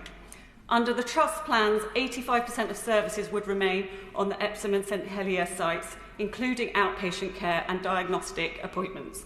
Local people will continue to receive the vast majority of their care where they always have, but they would benefit from shorter waiting times and access to better facilities, particularly for surgery.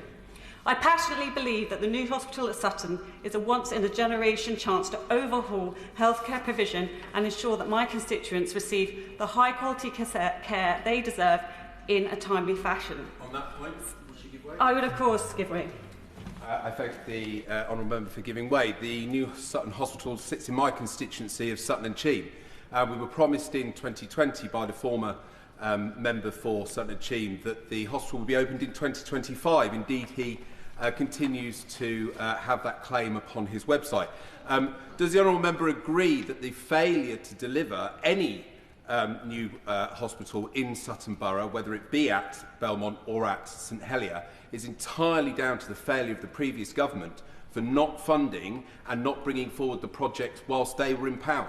I thank the honourable member for his intervention, and I can confirm to him if we were in power, we would be delivering that hospital.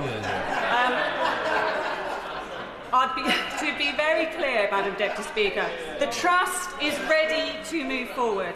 Clinical consensus has been secured. What is now urgently needed is commitment from the government to drive the programme forward. After all, patients and staff alike deserve better than to spend another decade or more in facilities that are not fit for modern healthcare delivery. They deserve to know that promises made through the new hospital programme will be honoured, not quietly shelved or endlessly deferred by this government. I urge ministers in the strongest possible terms to look again at the decision to delay the Sutton Emergency Care Hospital and to provide the long-term certainty the Trust needs to proceed, not in 2035, but now. Thank you. Danny Beales. Thank you, Madam Deputy Speaker. I'm glad today that we're taking the time to discuss this immensely important issue, the state of our NHS hospitals. Nowhere is it more obvious that our NHS has been broken over the last 14 years than our crumbling NHS estate. Our NHS has been starved of capital funding and the backlog maintenance bill now stands at over £11 billion. Research from the NHS Confederation shows that 9 in 10 NHS leaders believe that the crumbling NHS estate is undermining their ability to tackle the elective backlog. This is devastating and apparent as well in my own constituency, where our local Hillingdon hospital has been plagued by flooding, by sewage overflows, failing lifts and outdated equipment. The need for a new hospital in Hillingdon isn't new. My predecessor's predecessor described it as no longer fit for purpose many years ago and pledged at that time to replace it. And the Lib Dem opposition are right today in their condemnation of the previous government's record with regards to their fantasy hospital programme that seemed to only exist in the minds of Boris Johnson and never in the realities of the Treasury's decisions. Residents in Uxbridge have been led up the garden path time and time again. False promises upon false promises, a funding package never approved, building works never beginning, and to this day, not a stone has been laid, ground not broken, and at the election, no business case was agreed, the hospital design was still being tweaked, and no contractor appointed. Rather than being fully funded, only £70 million of £1 billion had ever been provided. And so I'm glad that the Labour government has prioritised capital investment, with capital spending increasing by £13.6 billion in the budget. And I'm grateful to the progress that we're now making with a realistic, honest and deliverable timescale for the programme. After years of broken promises, people are fed up, and they need action and delivery, credible commitments. That's why it's disappointing that the opposition motion today, if approved, risks leading again to unfunded commitments, promising to deliver all the hospitals simply through a new task force. This isn't how hospitals are built, it isn't how they're paid for, and it doesn't feel to me like a credible funded programme, but a recipe for more talk, more delay and more inaction. And I know that the community in Uxbridge and South Ruislip have been now reassured that Hillingdon Hospital has been included in Wave 1 with a capital envelope agreed in recent weeks of nearly £1.4 billion. Not more words or a task force, but solid agreements and funded commitments, a real plan for change. The hospital are now finalising their business case and design. A contractor will be appointed and on-site in 2027, and construction works to start in 2028. And it's essential that the new hospital programme continues to work at pace to provide my constituents and all residents in this country with the quality of care they deserve. And I'm sure the Minister would expect I and other members to hold them to account for the delivery of the programme. In terms of concrete actions we could take to deliver the hospital programme more quickly, long-term revenue funding for new Wave 1 teams is much needed, particularly long-term funding, so they can work at pace. A simplified planning process for new hospitals. And I welcome the government's planning reforms and infrastructure bill, and I hope that Lib Dem members will support the infrastructure bill, which seeks to speed up the delivery of critical national infrastructure. As well as hospitals, as has been discussed today, we also need investment right across our NHS estate. I've met GPs using store cupboards as consulting space, pharmacies wanting to do more, but desperately lacking the privacy of space to deliver those pharmacy-first services from. The Wakeley Sexual Health Service in my constituency crammed into an outdated building, using every inch of space, but desperate for more modern space to do preventative work. I will give way. For giving way. I agree entirely with the point he makes about the need for investment outside of just the hospitals. I wonder if he also agrees with me that we also need smarter investment. Dorset NHS Trust, alongside Somerset and Dorset University Hospital Dorset, have submitted a business case for an integrated electronic record system that will allow them to work together, share information and save the NHS money ultimately. Does he agree with me this is exactly the kind of technological advancement the NHS should be funding? We need to think not just about buildings, but for digital infrastructure and investment in a whole range of capital investment needs for the NHS. So it's a modern, fit-for-purpose service, and it sounds like the measures he suggests are sensible. There is a strong desire in the emerging 10-year plan to shift to neighbourhood health services, which will also require capital investment. There are 3 neighbourhood hubs planned in Hillingdon, but still no clear sites and no capital investment to make these a reality. So we, I believe, need a long-term infrastructure strategy for the NHS alongside our new 10-year health plan. I welcome the significant increase in capital spending for the NHS at the last budget. I also think that the government's new commitment to protect capital budgets in the NHS is vital. Far too often in the last government, they were raided for short-term investment to plug revenue-based gaps, and that has come to an end and much welcome too. Madam Deputy Speaker, my constituents have waited long enough for Hillingdon Hospital. We don't need more task forces or reviews, we need concrete funded plans of action. And this is a programme which is fully funded and ready to be delivered. At last we have from this new Labour government a fully funded new hospitals programme, and I look forward to construction starting and working with this government to deliver the health services that are fit for the future. Thank you. Brian Mathew. Thank you, Madam Deputy Speaker. I fully support reversing the delays to the new hospital programme, and I would like to emphasise the importance of investment in community health provision, which offers multiple benefits to patients and the health service. There is currently no out-of-hours health care provision anywhere in Melksham and Devizes constituency. Patients typically have to travel to Swindon, Bath or Salisbury for urgent medical treatment, or at best the minor injury units in Chippenham or Trowbridge. Most of the constituency, including Melksham and Devizes towns, have limited public transport options to get to major hospitals. Patients unable to travel by car face lengthy bus journeys. And yet in Melksham, we already have a working community hospital, offering a range of healthcare services from physio to consultant outpatient appointments, but without a minor injuries unit since 2008. On occasion, people in need of urgent treatment for cuts and broken bones turn up at the hospital only to be turned away without so much as a sticking plaster. This simply is not good enough. Melksham is seeing ongoing development and in and around the town driving population growth. Yet we've not seen the investment in services and infrastructure to match. In the long-term strategic goal is to shift more care out of larger hospitals into community hubs.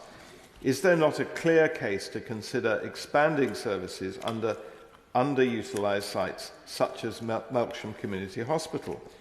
Investment in services, including a minor injuries unit at community sites such as Melksham, not only offer greater convenience and potentially improved outcomes for patients, but it's also cost-effective, decreasing demand on overstretched services at major hospitals and reducing congestion on our roads.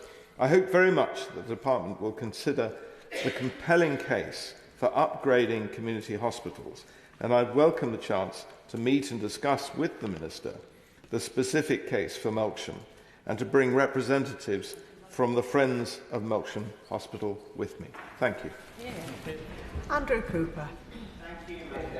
And it's a pleasure to shortly follow my honourable friend and neighbour for Crewe and Nantwich. The House is about to be treated to more information about the hospitals of Mid and South Cheshire, so I hope you'll forgive me. We on this side of the House are incredibly proud of our NHS. It's one of our country's greatest achievements, founded on the principle that everyone, no matter their background or circumstances, should have access to high-quality healthcare free at the point of use. And that simple idea has saved millions of lives, offered comfort, healing and hope to generations. But after 14 years of Conservative failure, the NHS was left on life support, record waiting lists, surgeries and appointments cancelled or delayed, a workforce worn down and undervalued, and hospitals crumbling. And that is the legacy of the previous Conservative government, a legacy of neglect, underfunding and broken promises. And nowhere is that clearer than in the new hospitals programme they introduced in 2020. This was meant to be their flagship plan to modernise the NHS estate, to replace crumbling buildings and ensure that patients and staff had safe, modern environments they deserve. But the scheme was built on shaky foundations. From the start, it was plagued by delays, confusion, a complete lack of proper funding. The reality behind the headlines was that very few hospitals saw any real progress. In many cases, the money simply wasn't there. And to take Leighton Hospital, which serves my constituents in Northwich, Winsford and Middlewich, and 4 others across the country, all known to be riddled with reinforced autoclaved aerated concrete. Experts warned of a catastrophic risk to patient safety. Structural engineers said an incident was likely. In simple terms, these buildings were falling down. But what did the previous government do? When the programme was first published, the plans to rebuild those 5 hospitals were blocked. They chose to ignore the warnings. They chose to ignore patients. They chose to ignore NHS staff working every day in buildings declared unsafe. And it wasn't until 2023 that the previous government finally amended the new hospitals programme to include Leighton and the other RAC-infested hospitals. But by then, years had already been wasted, time we didn't have. And even that decision came without a real plan, without a timeline, and crucially, without the funding needed to do the job. What was offered to my local community wasn't a solution, it was false hope dressed up as progress. The promises crumbled faster than the hospitals they failed to rebuild. In contrast, this government is delivering. We're not just talking about change, we're making it happen. We are rebuilding the NHS from the foundations up, and just as importantly, we are rebuilding trust that the government will deliver on its promises on the NHS. And at Leighton Hospital, we're proving it. The funding has been confirmed to the trust, the ground investigations are underway, the project is moving forward. This isn't just talk, it's action. But let's be clear, rebuilding Leighton isn't just a matter of replacing concrete, this is our opportunity to do something bigger. We have a chance to build a healthcare neighbourhood that reflects the future, a modern, resilient facility that will serve communities for generations to come and will meet the challenges of 21st century healthcare. Because this is not just about bricks and mortar, it's about people, it's about care, it's about building a system that reflects our values.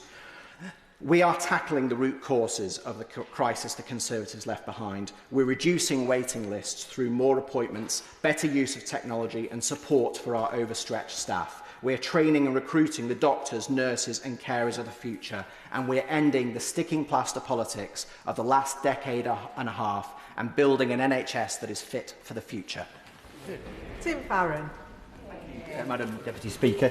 In rural communities like mine, our issues are very often about the distances we have to travel in order to get any kind of health care, but particularly to reach hospitals. And so in our part of the world, where in Morecambe Bay, which covers 3/4 of my constituency population-wise, where we're funded as if we had one hospital but have to have three, one of the ways we get around this is that we have had funding for GP surgeries to provide minor injury care in places like Grange, Ambleside, Hawkshead and beyond. And yet, as of the 1st of April, early this month, our local ICB has cancelled that. 1,221 minor injury assessments last year, now pushed onto the urgent treatment centre at Kendal, potentially overloading that excellent centre, but also causing huge harm to people who live in those rural and dispersed places and undermining the funding model for those GP surgeries and putting them at risk. I'd love it if the Minister would have words with the ICB to challenge them on this. And on that point, tomorrow the ICB board for Lancashire and South Cumbria will meet. On their agenda may or may not be, but jolly well should be, the decision to approve and go out to seek a new provider of GP services in the community of Coniston. We've known for 3 months that the excellent Dr Frey and Dr Abbas were retiring and leaving their posts in July, and they have dragged their feet for 3 months despite the community clamouring. We presented a petition of over 1,000 signatures in this place just a few weeks ago for there to be a replacement for the GP surgery in Coniston to serve that community. When it comes to their new hospital programme, I absolutely acknowledge the fantasy figures that the last government had behind the non-existent programme. But I will point out that the larger district general hospital serving the southern part of my constituency, Lancaster, we have the land available. It's right next to the new medical school at Lancaster University. It's absolutely shovel-ready. There is no logical reason for it to be in the last division of the third phase, not built until the 2030s. I'd ask and urge the Minister to think again on that point. And so she'll be unsurprised to hear me use my last minute and a bit to talk about radiotherapy.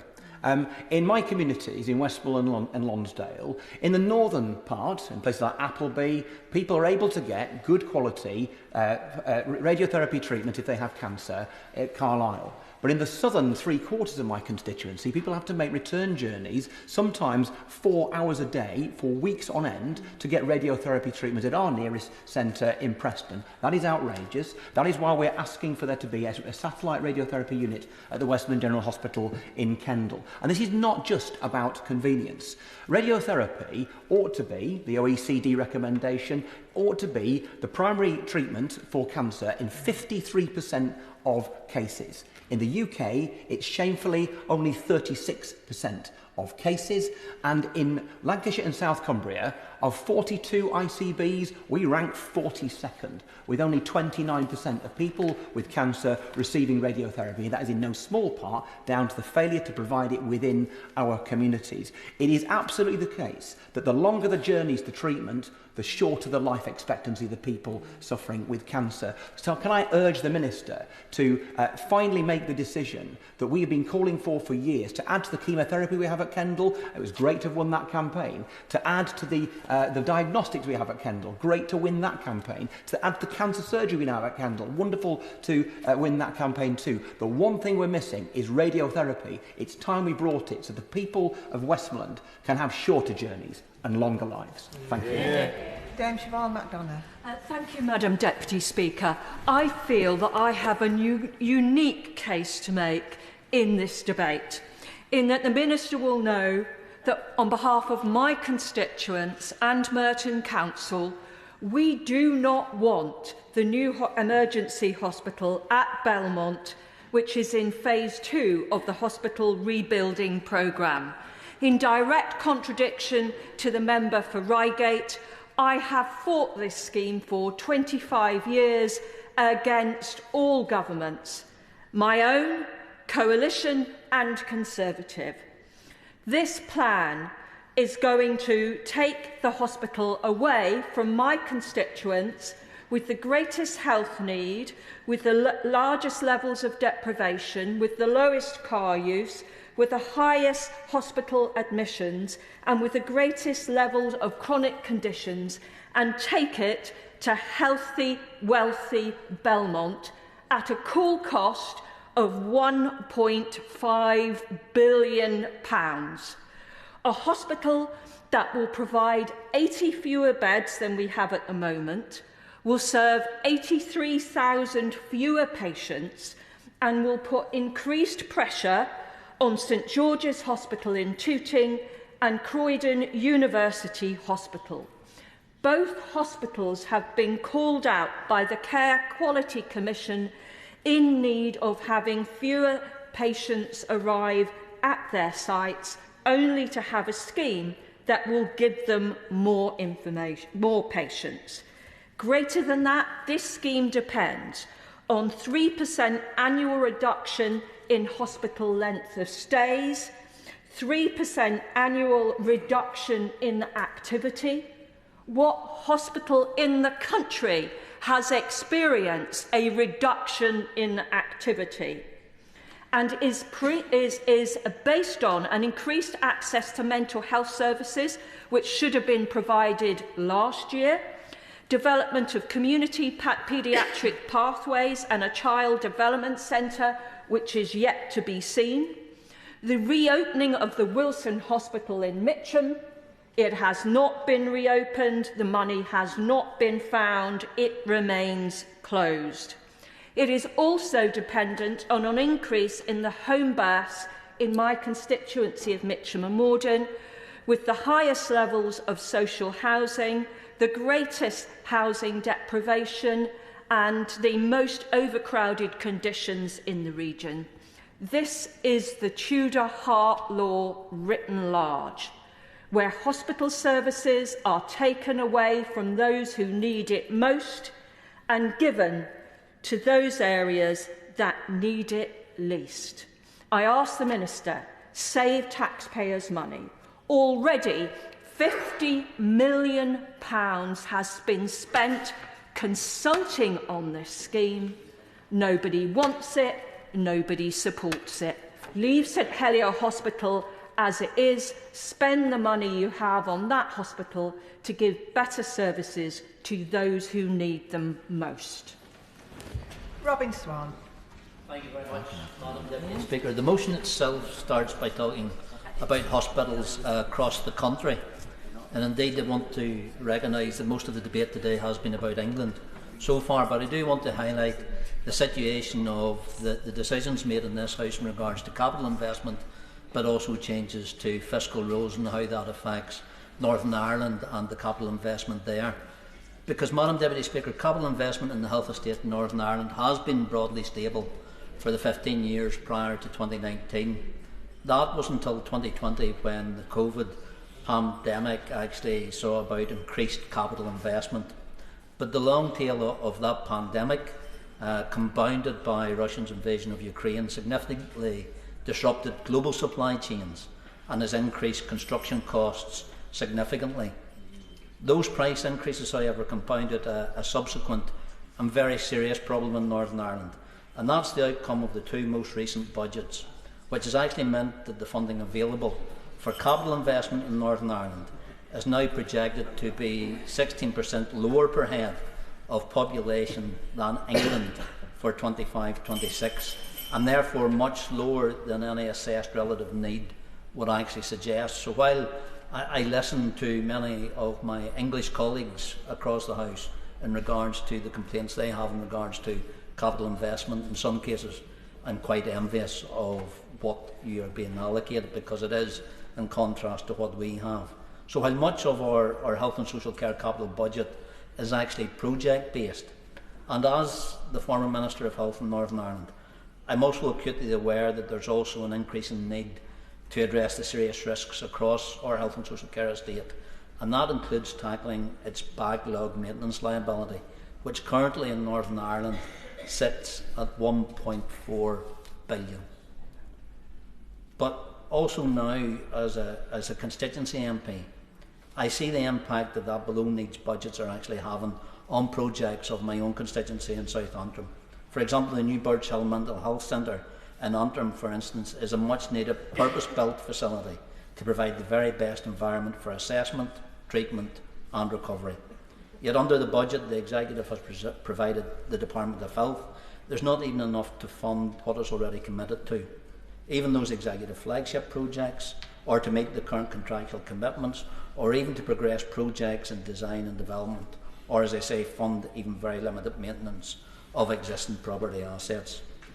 So good projects and massive potential are actually being lost because the Executive can't even seem to think 6 months down the line, never mind 1 or 2 years. But nevertheless, I know that Birch Hill remains high on the agenda of our Department of Health, and I would hope that those executive parties who are actually responsible for setting funding allocations consider the consequences of their decisions and recognise the absolute critical need for this project, but also that of our mother and baby unit for Northern Ireland that would actually provide that centre for perinatal mental health and well-being. So I join, I think it was the Honourable Member from Milton, Keynes North, when he said that motions are welcome, but what we would actually like to see is action, and I think that action is that certainty of budget, but actually surety of our current budget. And I look to the words of the Secretary of State for Health when he talked about transformation, and that how transformation in our health service needed both funding and political will. And I hope, following today's debate, that he can get both. Dr. Simon Offler. Thank you, Madam Deputy Speaker. And I must confess, I'm slightly surprised that the Lib Dems have brought an Opposition Day debate about hospitals and stated in that way, because I think the last thing we need in this country is a load of promises we cannot keep. Yeah. And one of the things that I'm proud of being on this side of the bench is that we have provided sustainable and affordable plans in the new hospital programme. But also, I'd also like to point out, I've been on the doorstep quite a lot in the last few weeks for the county council elections, and the number one priority that comes up is GP access. And we have provided 1,500 new GP posts in this country. The waiting lists have been going down for the last 5 months. And also dentistry, emergency dentistry is also very commonly brought up on the doorstep. We have provided 700,000 new appointments. There's many other things in the NHS which are crumbling, actually. And I see the crumbling of the hospital buildings as a metaphor for what's happened to the NHS over the last 14 years. I thank my honourable friend for giving way, and he's obviously talking about the really important work done by Lord Darcy and the findings around crumbling hospitals in England. And I thought he'd be interested to hear that recent figures show that the high-risk repairs needed to Scottish hospitals, the bill for this stands at £64 million of repairs that have not been carried out under the SNP. And this includes 2 high-risk repairs that are badly needed at Cameron Hospital in Fife, used by some of my constituents, which have been outstanding since 2016. And I wonder if he agrees with me that the Scottish Government should be using some of the record funding provided to them by this Labour Government to fix our hospitals in Scotland. I'd like to thank my right honourable member, and of course I think it's absolutely essential that we maintain the hospitals so they're actually safe to treat patients, and I agree with you about spending this money. And in fact the backlog bill, as we know, for repairs in the NHS runs at £13.8 billion. Looking, I work as a GP still in a GP practice, and I note that Lord Darcy estimates that £37 billion have been not spent on the NHS since 2010. And it feels like that when you work in the NHS. There is a massive building project ahead of us. Can I also say that the previous Labour government built 100 new hospitals, and one of them, point forgotten. one of them that they built was the Vale Hospital in Dursley, which we started, and I had a hand in 2008. And these community hospitals, as many honourable friends have said, are really crucial to how the NHS works. And so we must invest in our community hospitals, we must use them properly, and the Vale Hospital provides excellent MIU services, a specialist stroke service, and inpatient beds for the community. So we must invest in our community hospitals going forward. However, as we've heard, there were meant to be 40 new hospitals in the last few years, and it turned out that none of them got built and they weren't even funded. So, moving on, actually though, I would also say that we need to get out of hospitals. We need to get our care back in the community.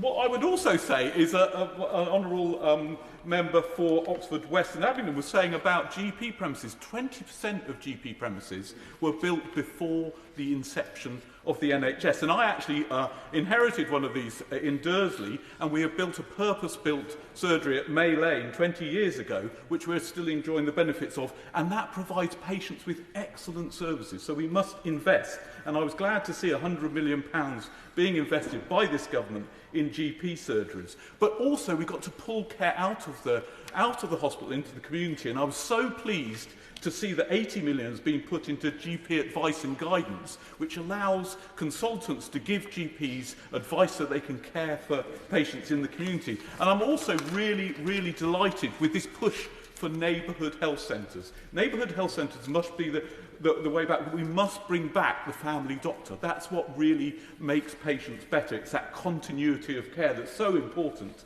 And we also have to integrate health and social care in the community so we can pull patients out of hospital. And that also applies to emergency care. Far too many people are having to go to big district general hospitals, to overwhelmed A&E places where actually at the moment only 20% of acute admissions go through a GP, and they are the best people to avoid admission. So we have to change all of this.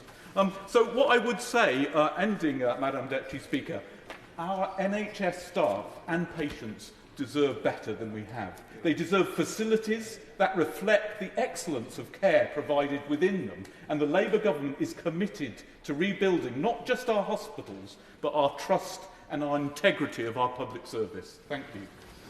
Freddie Van Mierlo. Thank you, Madam Deputy Speaker. Hospitals matter to everyone, but hospitals falling apart help no one. Not patients, not staff, and not the economy. The government have called the NHS broken, blamed the Conservatives, rightly, and scolded its management under their leadership. So tell me, why are they now making the same mistakes? Under the revised new hospital programme, the building of the Royal Berkshire Hospital will not commence for another decade. There's little prospect of a new Royal Berkshire to serve the communities of Henley, Reading, Newbury, Bracknell and Windsor until the 2040s. Doctors who have worked in the NHS for over 30 years believe they will never work in modern buildings. The cancer centre alone is 164 years old. Would you give way? I will give way, yes. I thank my honourable friend for giving way. He talks of members of staff with long service. A former nurse with 40 years' experience in the NHS recently contacted me. She had an experience. She took her husband into hospital. He has complex needs. He had a hand infection. They were forced to wait for over 12 hours in a tiny cubicle with no ventilation. And it was just pained me to hear that story. She worked so hard for the NHS, and she really felt that it was down on its knees. So does my honourable friend agree with me that this is a damning indictment of the state of our hospitals, that we urgently need to pursue a major 10-year capital investment programme to get them back up to speed? I thank my honourable friend for her intervention, and she's absolutely right to point out the impact of the state of the NHS on the brilliant people who work there. My own sister is a nurse in the Royal Preston Hospital, and she tells me just how hard it is to walk past people being cared for in corridors. And every week at the Royal Berkshire, an operation is cancelled due to power cuts, water supply issues, broken lifts and malfunctioning temperature controls. Those are lost appointments, lost efficiency in the NHS. And floods, sinkholes plague the foundations of the Royal Berkshire Hospital, which now requires relocation. But sites identified that are suitable are set to be put on the market at the end of this year. Further acquiescence of the government to secure the site will mean carefully laid plans and funding amount to nothing. And there are hospitals that were never considered, as my honourable friend, the member for Oxford West and Abingdon pointed out. And recently I also visited the Warnford Hospital in Oxford that cares for patients with severe mental health conditions requiring inpatient care, including schizophrenia, personality disorders and psychosis. And I was shocked of the conditions patients live in. Tight spaces and dark rooms with infrastructure built in Georgian periods. Rooms that reminded me of more recent visits to HMP Huntercombe. And I said this rather nervously to the member of staff who was showing me around, worried that I might offend them. And they simply gently held my arm and said, "Freddie, why do you think we showed you these rooms?" Staff told me of how cramped conditions make it difficult to take breaks during the day. One worker showed me their windowless cupboard office, hardly great for their own mental health. Staff also told me of how working in Georgian buildings impact the quality of their work. Sightlines in common room areas are obstructed by pillars, rooms are difficult to heat, and security difficult to maintain. A new Warnford would cost the fraction of the price of a physical health hospital. And the government promised to put mental health on the same footing as physical health. So tell me, why does the revised new hospital programme not include a single mental health facility? Both the Warnford and Royal Berkshire Hospital have been devastated by a lack of foresight from the government. The cuts to hospital spending is a decision to save money, but it is a false economy. Over the next 10 years, repairs to the Royal Berkshire Hospital are projected to cost £400 million, a quarter of the cost of a new hospital. Add to this to the many other neglected hospitals, and the loss is unthinkable. The proper investment in modern infrastructure is needed now. In my constituency, we have the Townlands Memorial Hospital, which just shows how good the NHS can be with modern infrastructure. Anyone who receives care here through the Royal Berkshire Hospital Trust and Oxford Health Trust sings of its praises. It now hosts over 30 specialties and plans to expand further. So let's give our hospitals the chance to excel. Yeah. And with an immediate 3-minute time limit, Laura Kirk-Smith. Thank you, Madam Deputy Speaker, and it's a pleasure to speak in this debate because unlike the previous government who made off-the-cuff commitments to new hospitals that were never going to be affordable or deliverable, I'm really proud to be part of a Labour government that only commits to what we can afford and that sticks to our promises and delivers them. And the rapid progress that we've made towards improving the NHS, reorienting it towards frontline delivery is a fantastic example of that. Over 3 million more appointments delivered in the first 9 months of government, well ahead of target. Over 100,000 people who have been treated on time. And these are great statistics, but when I go out and knock on doors and meet residents, I hear the difference that it's made to them and to their families. People who are back on their feet, back at work, back being active parents and grandparents again sooner than they could have imagined, and it's making such a difference to their lives. This is politics that's delivering for people, not the politics of easy answers, but the politics of progress and the politics of change for people's lives. But as we continue in this work of transforming the NHS, including through the new hospitals programme, I'd like to highlight one change that I think will be particularly important in my constituency of Aylesbury, and that is the need to better integrate primary and secondary care. I think it has great potential for savings if we think about the secondary and primary care estates in the round, but more importantly it helps bring traditionally hospital-based care closer to the community, care that is better and care that provides better outcomes for people. As I have said in this place before, in Aylesbury we face an acute challenge with our GP surgeries. We've had new housing estates built in a really poorly planned way under the previous government without the necessary GP services being provided. And we have particularly high levels of deprivation in Aylesbury, in the county of Buckinghamshire, which is really marked by inequalities. And that contributes to the pressures that we're finding on our GP services. The government's already made really significant progress in terms of improving GP provision. 1,500 new GPs now recruited, and really successful negotiations with the British Medical Association resulting in the biggest uplift in funding for GPs in years. And I think that will start to make a real difference. But I will. I'm grateful to the Honourable Lady for giving way on that point. Has she, in her conversations with her GPs, had from them any feedback as to what the increased employer national insurance contributions are going to do for the growth of provision of her GPs?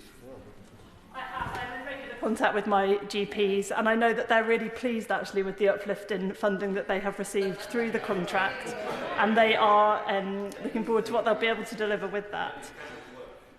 But my point today is that as we think about the future of hospital provision, we have to think about our healthcare in the round, and we have to think about what each community needs more broadly, how we join up the services that our hospitals provide with the services provided by our GPs and by other community services. I'm really excited by the work that's already underway in Buckinghamshire to establish integrated neighbourhood teams, and I'm so pleased by this government's commitment to our neighbourhood health centres. In Buckinghamshire and in Aylesbury in particular, all of our key health organisations are coming together, including the Acute and Community NHS Trust, Primary Care, the local authority, Public Health, Mental Health Trust, and voluntary sector organisations, and agreeing a collective plan for the next 10 years, which I think could be transformative, pooling their collective resources and their teams across Stoke Mandeville Hospital and across 3 primary care networks. And looking at how they can create a shared centre in Aylesbury for shared delivery of services, but also better care out in the communities. And as we build our hospitals of the future across the country, I think it's essential that we plan in that way, not just for in-hospital care, but for a joined-up approach across all of our services, bringing that care closer to our communities, because ultimately it's what people want and what people need. A future healthcare system in which as many people as possible can access that care close to home and can manage their health in their own homes and in their own communities as best possible. I call Charlotte Kane. Thank you, Madam Speaker. Many of our hospitals are crumbling, but even those that appear sound may contain hidden dangers, notably asbestos. I met last week a constituent who's suffering from mesothelioma contracted from asbestos. And he was very concerned about how many of our hospitals and other public buildings still have asbestos within them, putting future people at risk of getting this terrible disease. So we really need a proper survey to find out where all this asbestos is and a plan for the safe removal of all of it. I was pleased to hear the Minister talk about the work he's trying to do to get more funding for GPs, because that is one of the big problems that we have in Ely and East Cambridgeshire. A while ago, we nearly lost our GP in Sutton, and residents were told, never mind, you can go to nearby GPs. But in rural areas, a GP that is even only a few miles away is inaccessible to anyone who hasn't got a car. More recently, unexpected changes to the bus route with no notice left patients of the Bottisham GP practice suddenly unable to get to their GP. We've seen a lot of new build around my constituency of Ely and East Cambridgeshire, not least in Soham, and they desperately need a larger surgery. I went and looked around the conditions that the staff are working in, the tiny area that they now have for their pharmacy area, and the difficulties they have in serving a much larger community than the surgery was built for. They've been trying for years to get a new surgery, but the procedure for keeping or enlarging or building a new surgery is incredibly complex, and they have to put together funding from a range of sources. These are GPs who are really meant to be spending their time trying to help patients, but they're spending their time building business plans looking for funding. And as we heard from a member opposite, we desperately need NHS dentists in my constituency, and they in turn will need premises. So we don't have any major hospitals in Ealing, East Cambridgeshire, but we rely on those elsewhere to be in good condition when we need them. We need our own Princess of Wales Hospital to be in good condition, and we need excellent GP surgeries and NHS dentists that can serve us into the future. Quentin Glenn. Speaker, today's debate is a welcome chance to talk about the challenges of our health service. The Darcy report was a stark demonstration of the way that health service was left by the last government. And I know that part of the game today is that our colleagues in the Liberal Democrats on the benches opposite will say, slightly deceitfully, oh, Labour MPs have supported the delay. But members across the House will know that when we're being honest with ourselves, you can't delay something that wasn't going to happen. And what of our inheritance? It's stretched far further than just the buildings. It included the staff and the patients in them, weakened by austerity and decimated by COVID. Lord Darcy talked about £37 billion underinvestment in our hospital buildings in the 2010s. But on top of that, what else did we inherit? Can you give way on that point? Absolutely. Does he share, I thank my honourable friend for giving way, does he share my real discomfort at the gall of the member for Henley-on-Thames for making the point that that this is somehow this government is making the same mistakes that the Conservative government made when it was in the 2010s under a coalition government that the rot started with the Liberal Democrats.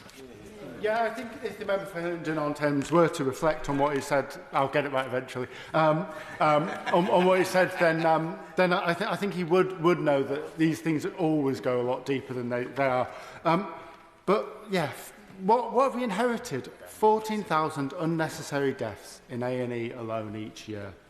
NHS waiting lists peaked at 7.7 million. That's people waiting, anxiously needing treatment, tumours growing, their bodies getting further from being well. And every day, 2,000 people who were being sent to hospital who didn't need to be there because social care had been failed and forgotten by the coalition government and the previous government.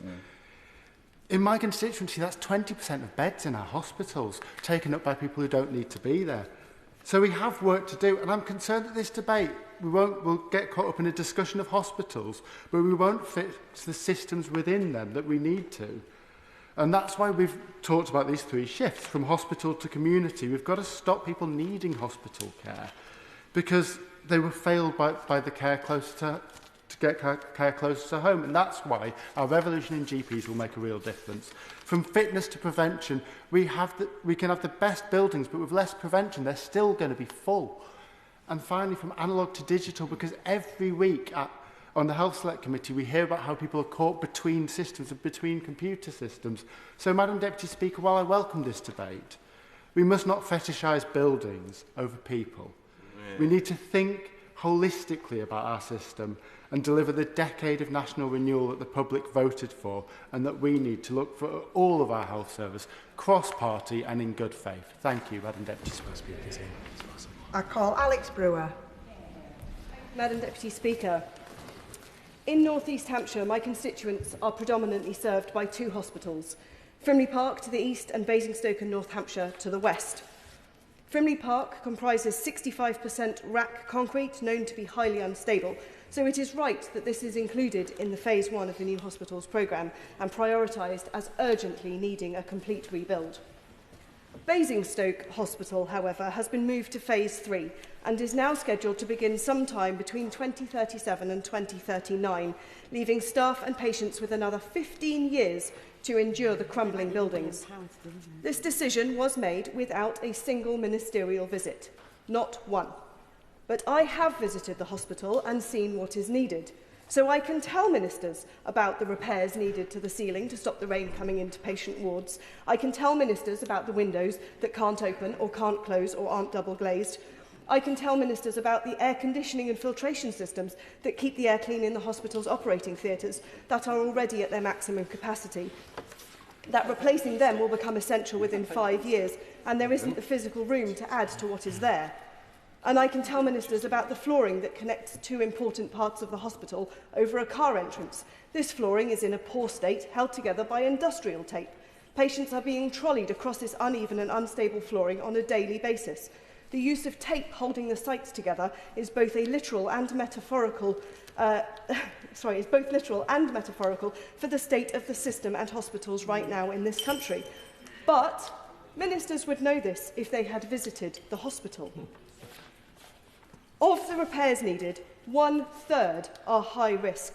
This is not a phrase we want associated with anything related to our hospital structures and systems. Would my honourable friend give way on that point? I will give way. Thank you very much. I'd like to thank my honourable friend for giving way in this important debate, and I completely agree with the point she's making, that none of the repairs we're talking about in our hospital infrastructure do any of us want to use the phrase high risk. In my own Stepping Hill Hospital that serves my Hazel Grove constituents, which I have met the Minister about and look forward to welcoming her to visit later this year, Stepping Hill, despite needing a reported £134 million spending on it, is not on the new hospitals programme. I'm sure my honourable friend agrees with me that the health of our nation is directly related to the wealth of our nation, and so investing in hospital infrastructure is an extremely good investment in all of our population. I thank my honourable friend for her intervention, and of course health and wealth are two sides of the same coin, and we need to invest in both. Which is why it is a complete false economy to be making these delays. Maintaining Basingstoke and North Hampshire Hospital for the next 15 years will cost almost as much as the rebuild itself, making it a complete false economy and a categorically bad financial decision as well as a bad health decision. There is no point investing in a multi-million-pound brand new air filtration system in a building that is falling down. In June 2024, the Prime Minister, in his role then as Leader of the Opposition, visited Basingstoke Town, but not the hospital. Assurances were given and reported in the Basingstoke Gazette that the hospital would be built by 2030. In February, I asked the Prime Minister about the logic of the delay after the announcement, when it will clearly be a significant financial burden for taxpayers while continuing to limit healthcare delivery. I was told that the hospital would be built, but not when.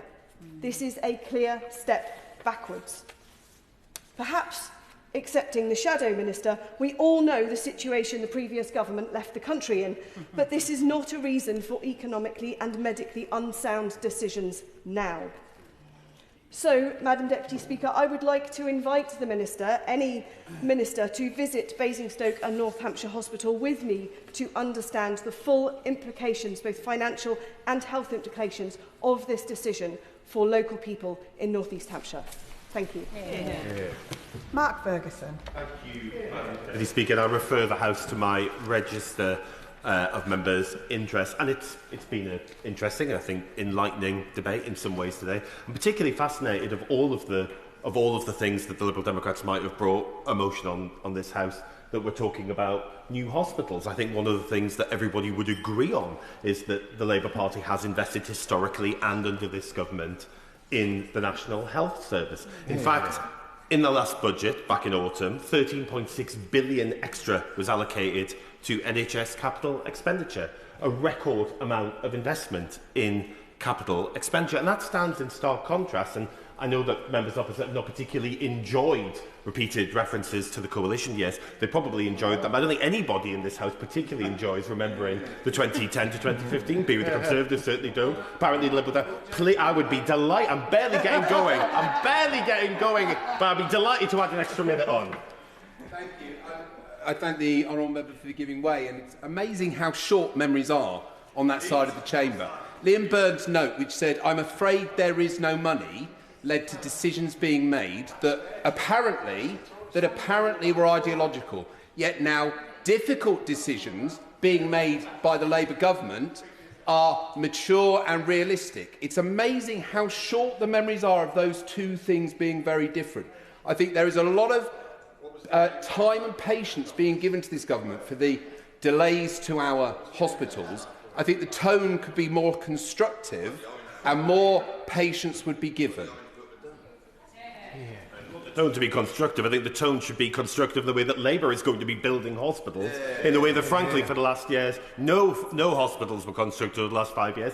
And the reality here is very clear. Hospitals do not simply appear. We cannot wish a hospital into existence. They require two things, money and time. And if you wish, sorry, Madam Deputy Speaker, if one wishes there to be more hospitals in this country, more new hospitals, then we should go back in time to 10 to 15 years ago, which would have been a fantastic time, incidentally, with borrowing much cheaper than it would be today, to have invested in the hospitals that we all could have had in our communities. Sadly, unfortunately, as was the case with the cancellation of the Building Schools for the Future project, as basically the first act of the coalition government, a lack of investment in schools, a lack of investment in hospitals, and yes, as the shadow spokesperson has said today, we are cleaning up the mess that has been left. That is the categorisation that was given of the early years of the 2010s, but I very much feel it is more realistic when we talk about today. The shadow spokesperson also said they accused the government of a lack of imagination. Well, there's been no lack of imagination here. Magical thinking, even, from the Liberal Democrats today, who believe, apparently, that a task force will generate the billions of pounds necessary to build hospitals immediately. I'm really, really keen to make some progress. But I've repeatedly said to the Conservative Party, who I don't feel are taking the advice, but I'll repeat it to the Liberal Democrats, and I equally don't think that it will be. I have a huge amount of experience in opposition. A lot of us on these benches do. A lot more than we've ever wanted to have. But if we are serious, if we are really serious about what this country needs, you can't just say we want to have hospitals now and expect them to be delivered if you're simultaneously going to oppose revenue-generating measures in the budget. We can't have that. But simply what this motion is today, and it's been revealed by many of the speeches, I'm afraid, is opportunism. We all want more investment in the NHS, and that is what this government is delivering. In fact, my local hospital, there was a great point actually made by my honourable friend, the member for Calder Valley, when he said that it's not simply a matter of buildings, but it's also a matter of people. The best maternity ward in the country is in my constituency in Gateshead Central and Wickham, the Queen Elizabeth Maternity Hospital. Yet it is in a very old building. I want a new building for that maternity hospital. I want far better resources for them. I hope that it will come in time. But they are doing a fantastic job with what we've got, and I think we need to support the NHS rather than knocking them down. I call Steve Darling. Thank you, Madam Deputy Speaker. And Torbay Hospital is very much a family affair for my family anyway. My wife has worked there for more years than she would let me admit in this chamber, and my son is now a registrar at Torbay Hospital. So I thought I knew the hospital quite well until I got elected, and then the chief executive of Torbay NHS Trust opened a Pandora's box of pain and challenges that the hospital faces. And I was really angry at how the previous Conservative government failed to invest in the desperate needs of our NHS, both in Torbay and across the country. So it was with hope in my heart that I came to this chamber in July, hoping that over the next few months, Labour would be part of the solution. And so it is extremely sad and disappointing that Torbay feels as if it has been kicked into the long grass. We know that this means that there will be a failure in serving our communities. We are expecting outstanding staff to deliver services in poor conditions. And Torbay also is one of the most deprived communities in the southwest, so we're letting down some of the most poorest in our communities. I just wanted to share some of the contents of this Pandora's box with the Chamber, if I may, Madam Deputy Speaker. When you visit the hospital, you have a viscera of hope that there is scaffolding around the main tower, but this is actually to stop the pieces of the tower falling on NHS workers and visitors to the hospital rather than repairs being underway. Also, there are almost 700 sewage leaks across the hospital. Many of these are actually impacting on clinical areas. Whole wards have been shut down and had to have deep cleaned due to these sewage leaks within Torbay Hospital. Only 6% of the hospital is of A1 standard. In terms of seeing how poor it is, that is extremely stark.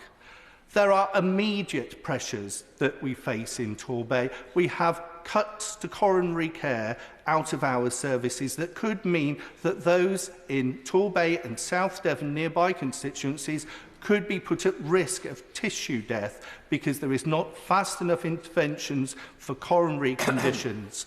We are looking at, with pleasure.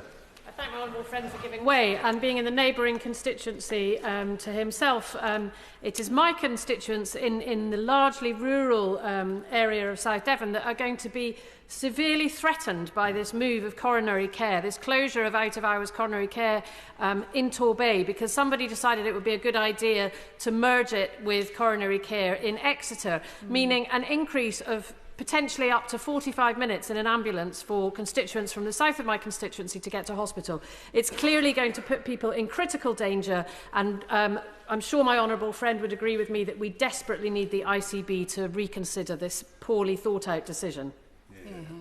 Thank you, Madam Deputy Speaker, and I strongly agree with my colleague from South Devon that this is a wrong-headed approach and needs urgent review. Also, in Paynton, there are threats to the long-term delivery of ambulance services from that town, so added delays in supporting communities. But perhaps the biggest threat is a financial threat. Down in Plymouth, we've seen £60 million of cuts to budgets being announced in the last few days of our health services. In Torbay, the hospital came out and admitted that they are looking at £40 million of cuts to services in our NHS at Torbay. With £100 million worth of cuts across that part of South Devon, where has the money gone? Can the Minister please tell us, with these pressures on our services in South Devon, where has that money gone? How can he intervene and support our services because our hospitals are crumbling in Torbay? Chris Vince. Thank you, Madam Deputy Speaker. And in all sincerity, can I thank the Lib Dems for bringing this debate to the House? I think it's fair to say that members on this side are more than happy to discuss the NHS and the new hospital programme at any opportunity.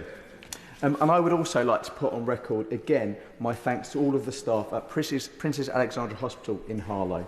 And, if you will all permit me, I'd also like to pay tribute to the staff of the East of England Ambulance Service, who I know, obviously, go back and forth to the hospital. I actually visited Princess Alexandra very often, actually visited it today, and I see a workforce who work incredibly hard in difficult circumstances, and are not only a credit to my town of Harlow, but also to the NHS as a whole. Princess Alexandra Hospital was mentioned previously. It was one of the 40 new hospitals which only existed in the mind of the former Prime Minister Boris Johnson. When I was elected, I found a project without any funding, without a business plan, and without even a site to build the new hospital on. The idea that it built by 2030 is an absolute pipe dream.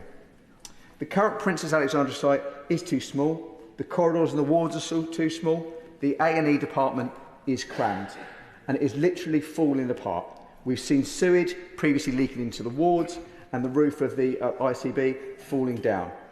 Fortunately, in this situation, nobody was injured. My speech is so riveting that I've woken Jenny up, so I apologise for that. However, I also want to support the amendment in the name of the government and pay tribute of the work already done by this Labour government. Waiting times are down, and finally a realistic, achievable and fully funded timetable for a new Princess Alexandra Hospital and at least £1.5 billion worth of investment in our town. Of course, in the meanwhile, Princess Alexandra Hospital will need funding, and I have met with the Chief Executive. I have met with the Chief Executive a number of times, and will meet with him next week to discuss this. And I know the Minister is already preparing herself from the lobbying that she will get from me in the tea room next week. Finally, Madam Deputy Speaker, I would like to end my speech with something that I think I can have a consensus with across the House. I will give way. The Honourable Gentleman for giving way. Would you agree with me that the new hospitals programme is just one part of the jigsaw, and that facilities such as Bridlington District Hospital and the Alfred Bean Hospital in Driffield in my constituency are much underutilised resources, and should be making the most of every NHS facility and bringing community services back into those places? I thank the Honourable Gentleman for his intervention. As a fellow Leeds United supporter who's celebrating me this week, I took that intervention for that just to get that opportunity to mention it. I will also add that Harlow Town were also promoted on Monday. Look, I think he makes a really valid point, and actually a hospital like Princess Alexandra Hospital is only part of that jigsaw. Just over the road there was the walk-in centre, which was sadly closed in 2013. I think these sort of ideas need to be looked at, that care in the community, so that actually less people need to go to hospital. I know in Princess Alexandra Hospital one of the biggest issues is the amount of people that need to go to the A&E department, and actually can we try and avoid that and actually free up more medical staff to do other things. So I absolutely take his point. But just finally, to end on another consensus, it seems, and I know this is an issue that I think probably members who have hospitals and in their constituency will all be aware of. It's NHS nurses, doctors, staff who suffer abuse at work. And I would just like to put on record that our NHS staff are absolute heroes, and any abuse, be it physical, be it verbal, is totally unacceptable. And I'm sure this is something that we can agree across this House. Hear, hear. Helen Maguire. Thank you, Madam Deputy Speaker. The crisis within our NHS, the scandal of crumbling hospitals, is a daily reality for my constituents in Epsom Newell and for all communities served by the Epsom St Helier University Hospitals NHS Trust. We have allowed our healthcare infrastructure to decay to a point where it is hindering the delivery of care. These aren't minor cosmetic issues. Many of our hospital buildings predate the NHS itself, and they're riddled with damp, mould and leaking roofs. Yet we expect our dedicated doctors, nurses and support staff to deliver world-class treatment under these appalling conditions. The consequences run far deeper than peeling paint. Patient safety is jeopardised, staff morale is crushed, and the basic functioning of our hospitals is compromised. Staff have stretched their limits, struggling to provide the care our communities deserve in facilities that are simply not fit for purpose. They are dealing with the consequences of years, decades of underinvestment where patching up failing infrastructure has become the norm, a short-sighted and ultimately more costly approach. The impact of the ageing estate on elective recovery has meant that since April 2024, they've had to cancel 600 operations.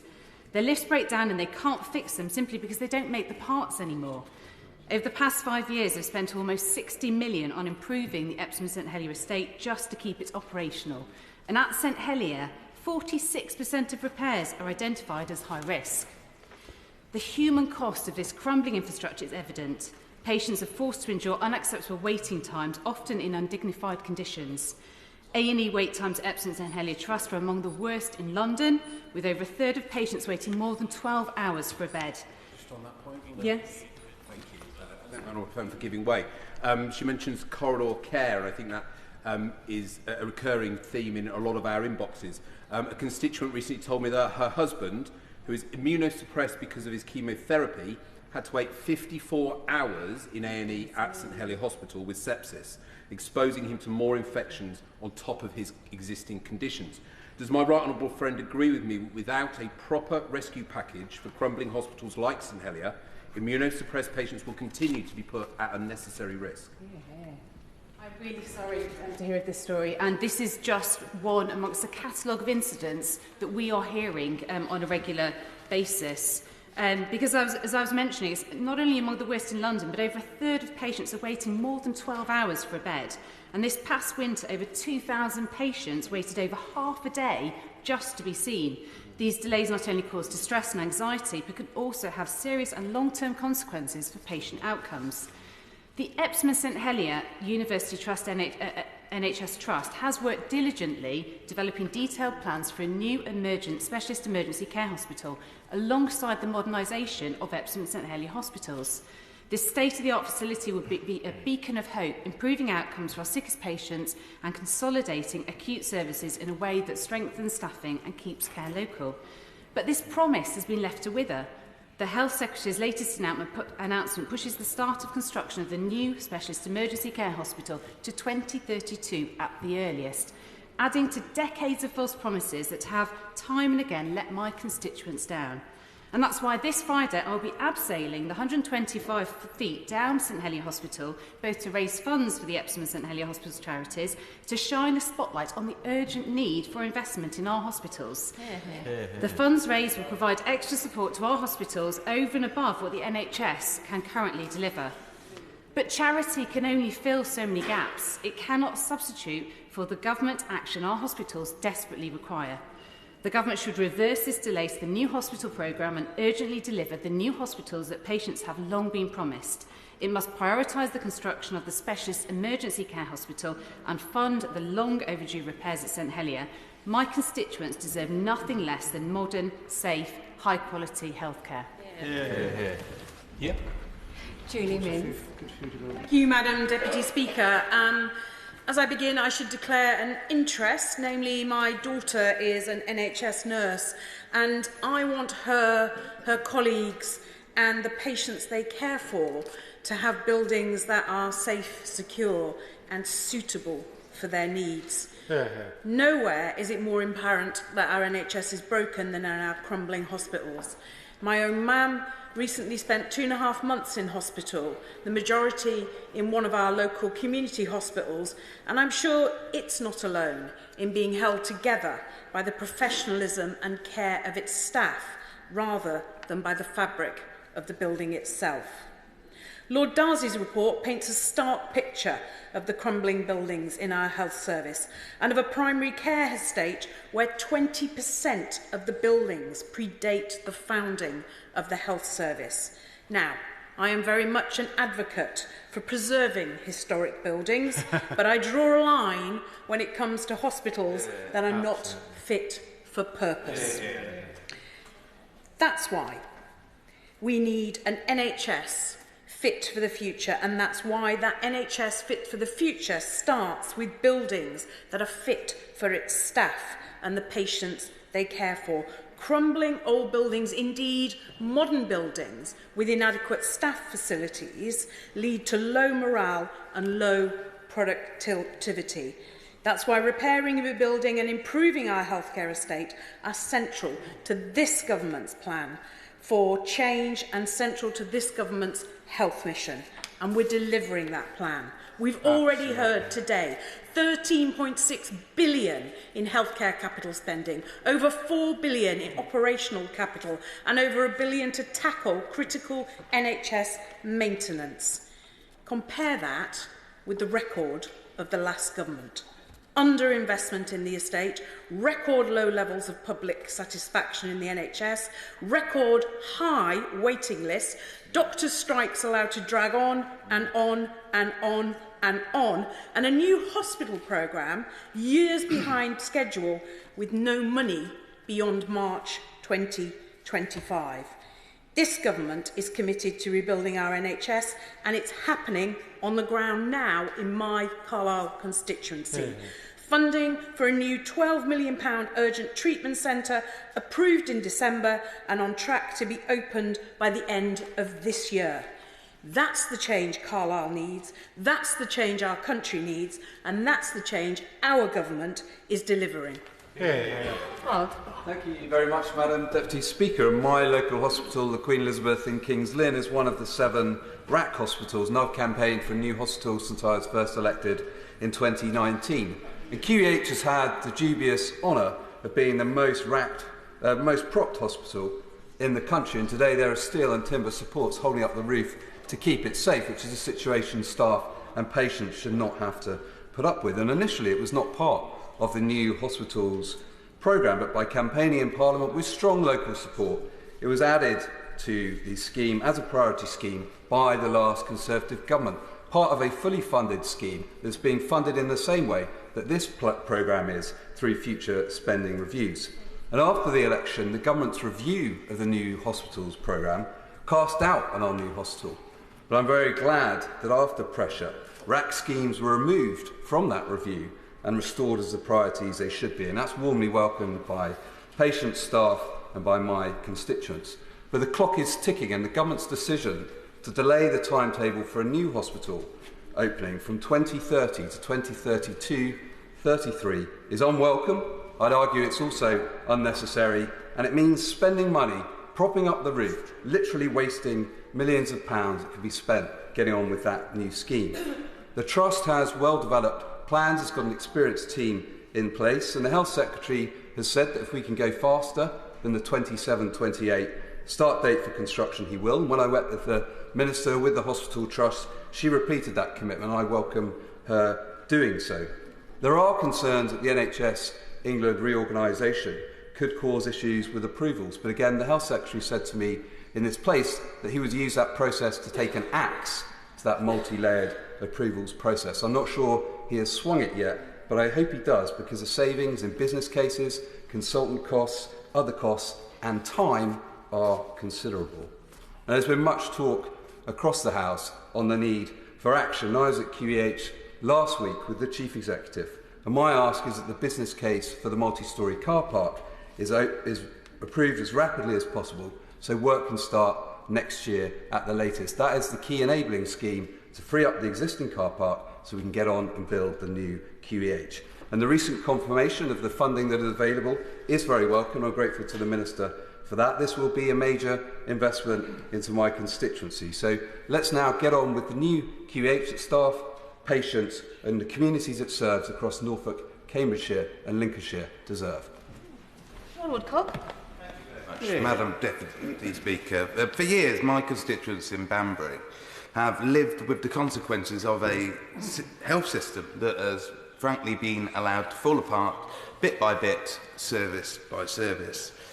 We have mental health services, especially for children and adolescents, that are severely under-resourced. Families waiting far too long for help, even in the most serious of cases. Our maternity unit in Banbury, downgraded under the Conservatives, now means that complex or emergency births have to travel to Oxford or Warwick, with all the risks that that brings, especially when there are delays caused by our inadequate transport infrastructure. There's no overnight surgery or daycare surgery available locally, and patients fall through the cracks because of poorly coordinated services between Oxfordshire, Warwickshire and Northamptonshire. Under the Conservatives and with the support of the Liberal Democrats and Coalition, money was diverted away from vital health services into a disastrous and unnecessary top-down reorganisation of our National Health Service. The result is what we're seeing now: fragmented care, overstretched services and communities like Banbury being left behind. Madam Deputy Speaker, my constituents are not going to be pleased by governments making promises that they cannot keep and where they have no realistic plan or funds for delivering them. Happy to give way. I thank you for giving way. Multiple members on the government benches have made that point, but surely they can see that promising to build a hospital in a decade's time when they may not be in power is a meaningless promise. I would suggest that our decade of national renewal will ensure that those promises do get delivered and that those hospitals that we have promised will be delivered, and I'm more than confident of that. Because things are changing The new hospital programme has been put back on a firm footing, with every project now backed by real funding and a realistic plan, equally of importance. Crucially, this government is not stopping there. Labour's 10-year health plan is about improving how the whole system works for patients. That means better coordination between GPs, hospital, mental health services and social care. It means making sure that wherever you live, even if you're on the border between counties, an issue very close to people in my constituency, you don't get passed from one part of the system to another without support. It also means doing more locally. More care available close to home, so fewer people have to travel longer distances just to get basic treatment. It means earlier intervention, so that problems are picked up before they become emergencies.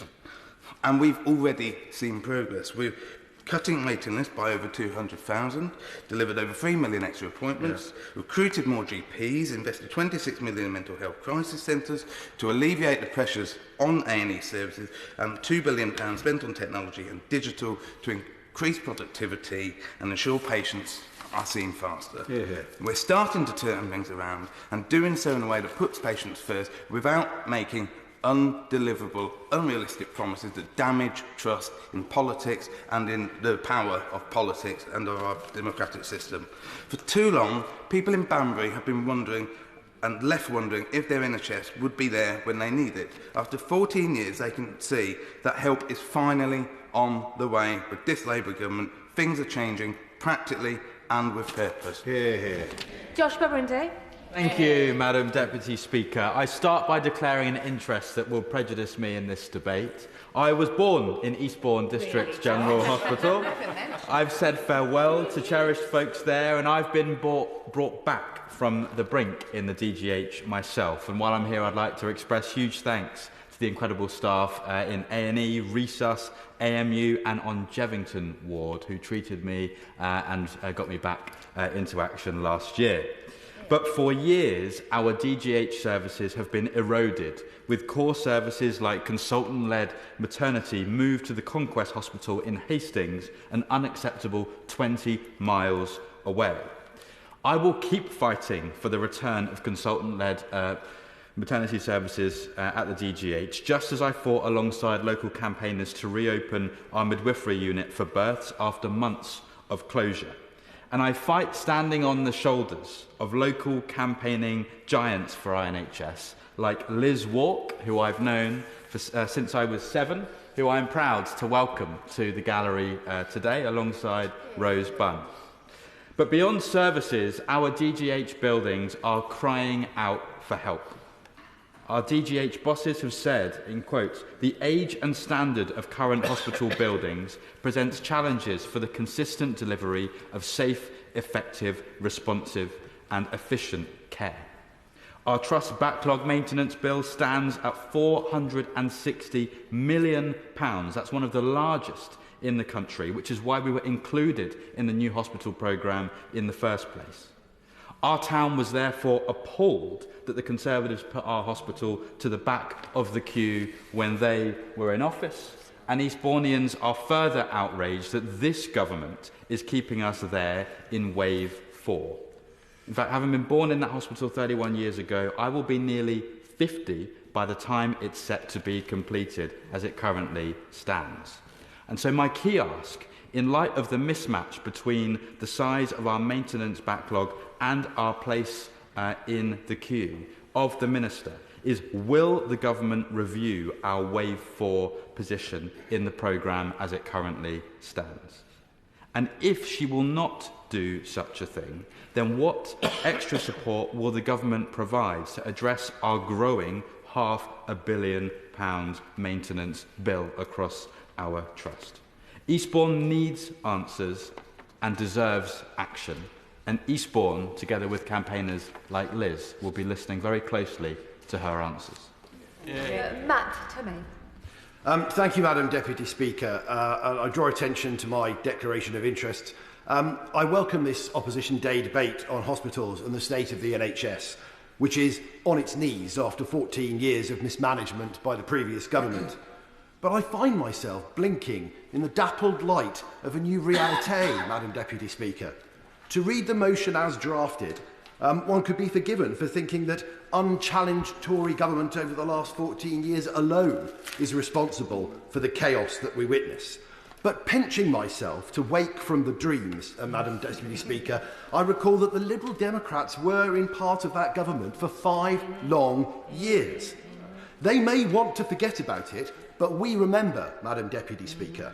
We remember the Rose Garden, where the blue Tories and the yellow Tories, harmoniously hand in hand, drew up their plans to devastate our health and social care public services through the austerity programme. We remember the bedroom tax voted for multiple times by the Liberal Democrats. We remember the Lansley reforms, Liberal Democrat spokespeople squirming on television interviews as they tried to justify the chaos into which they were about to plunge the NHS.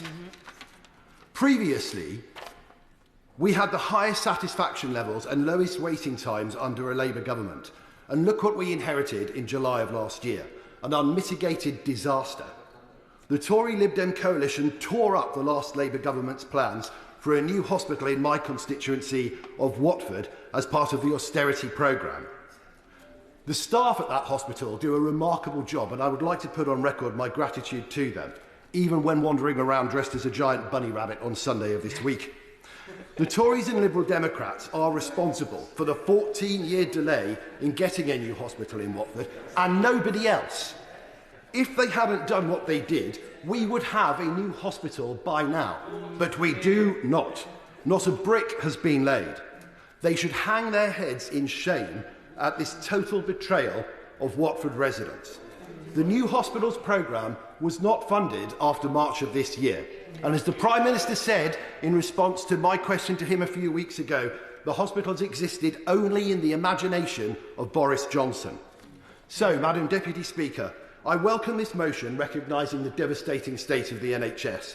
But let's be acutely aware that the responsibility lies with the Liberal Democrats bringing this motion, as well as with the Conservatives in the previous government. It's all very well to want a hospital to magic it out of thin air, but it will be this Labour government that finances it and delivers it. Thank you. Picturing the member in a rabbit outfit has woken us all up. Ben, objective. Thank you, Madam Deputy Speaker. I would like to focus specifically on Hinchinbrook Hospital and to highlight some key issues that will impact delivery of our new hospital in Huntingdon. During the general election campaign, I pledged to fight for the resources to rebuild Hinchinbrook, and I will continue to push this Labour government to ensure that it follows through on the programme it committed to deliver. In May 2023, the then Health Secretary, my right honourable friend, the member for North East Cambridgeshire, announced that Hinchinbrook was part of the government's new hospital programme. Since that time, I've been concerned that this government is not acting with enough haste to address the issues faced at Hinchinbrook, with a lack of clarity, particularly regarding the ongoing traffic issues around Hinchinbrook and the lack of confirmation of a firm commitment to upgrade the road network as part of the project. This has caused concerns across my constituency of Huntingdon. Though I welcome that Hinchinbrook is rightly in Wave 1, we need clarity on the timeline. This government, though aware of the RAC issues, has still not given a detailed timeframe as to when we'll get a hospital built. A vague start date, but no completion date. Crucially, in September 2024, the Minister for Secondary Care, in an answer to me, confirmed that the detailed structural assessment of Hinchinbrook Hospital in 2022 estimated that the remaining life of the RAC panels extended to approximately 2030, even after the installation of fail-safe steelwork. In February, she stated that this summer the government will publish a report assessing the clinical and operational impacts of the running of the existing hospital beyond the estimated life of the current hospital site. With the delays caused by road access and grid access already, and the lack of clarity around a start date or a completion date, what assurances can the Minister give that my constituents won't find themselves in a condemned hospital building after 2030, with the DHSC simply owning the risk that they'll collapse? If the new hospital is to be completed by 2030, we need plans, action and focus on making sure that any changes are usable, safe and fit for purpose, with no more delays.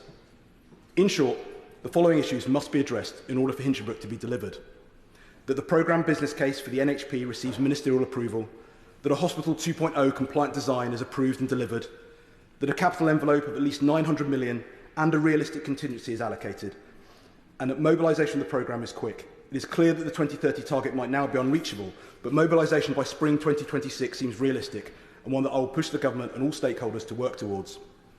Further work between Hinchinbrook and the NHP to develop a strategic outline case, which is crucial it is then approved as soon as possible to complete the new hospital by as close to 2030 as possible. We also need to see grid access that is fit for purpose, as the current grid access will not be sufficient for Hinchinbrook. Currently, the gap between sufficient grid space being approved and meeting that which is required will be a year, and this is clearly not appropriate. There are issues regarding a vital new access road, alleviating traffic caused by land owned jointly by Cambridgeshire Constabulary and National Highways.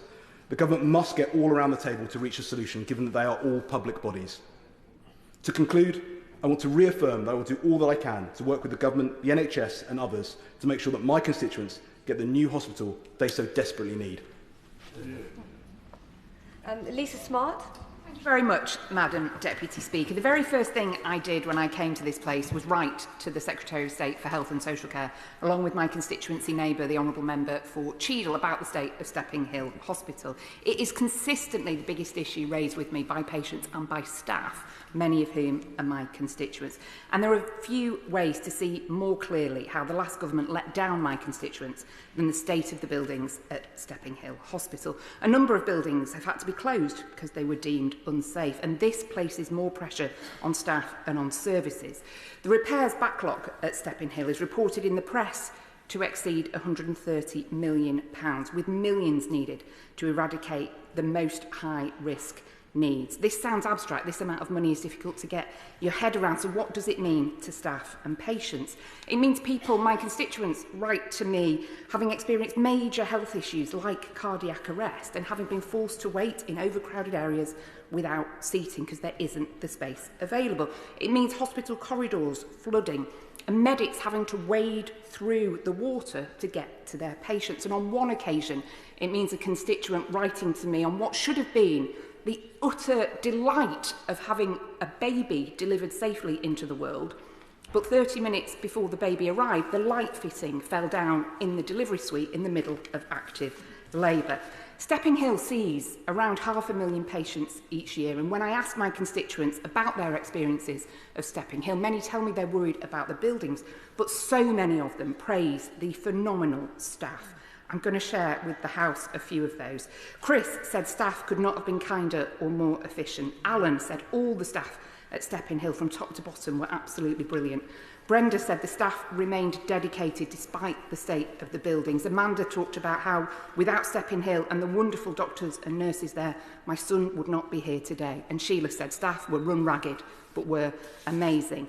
The previous government failed to provide the funding that's needed for Stepping Hill, and despite the huge repairs bill, Stepping Hill was left out of the new hospitals programme.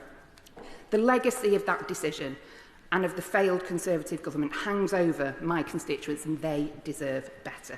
That government broke their promise to my constituents, and I will continue to work with this and any future government to get Stepping Hill what it needs. And in part, Madam Deputy Speaker, that involves a new site in Stockport Town Centre. I'm working closely with Stockport Council and the Trust to push for that, which could act as a diagnostic centre, could act as an outpatient centre, and is surely part of a strong long-term solution to ensure that patient needs are met and my constituents get what they need. The health of our nation is directly linked to the wealth of our nation, and my constituents, whether patients or staff, are looking for the government to have their back, fund the repairs in Stepping Hill and deliver the new additional site in the town centre.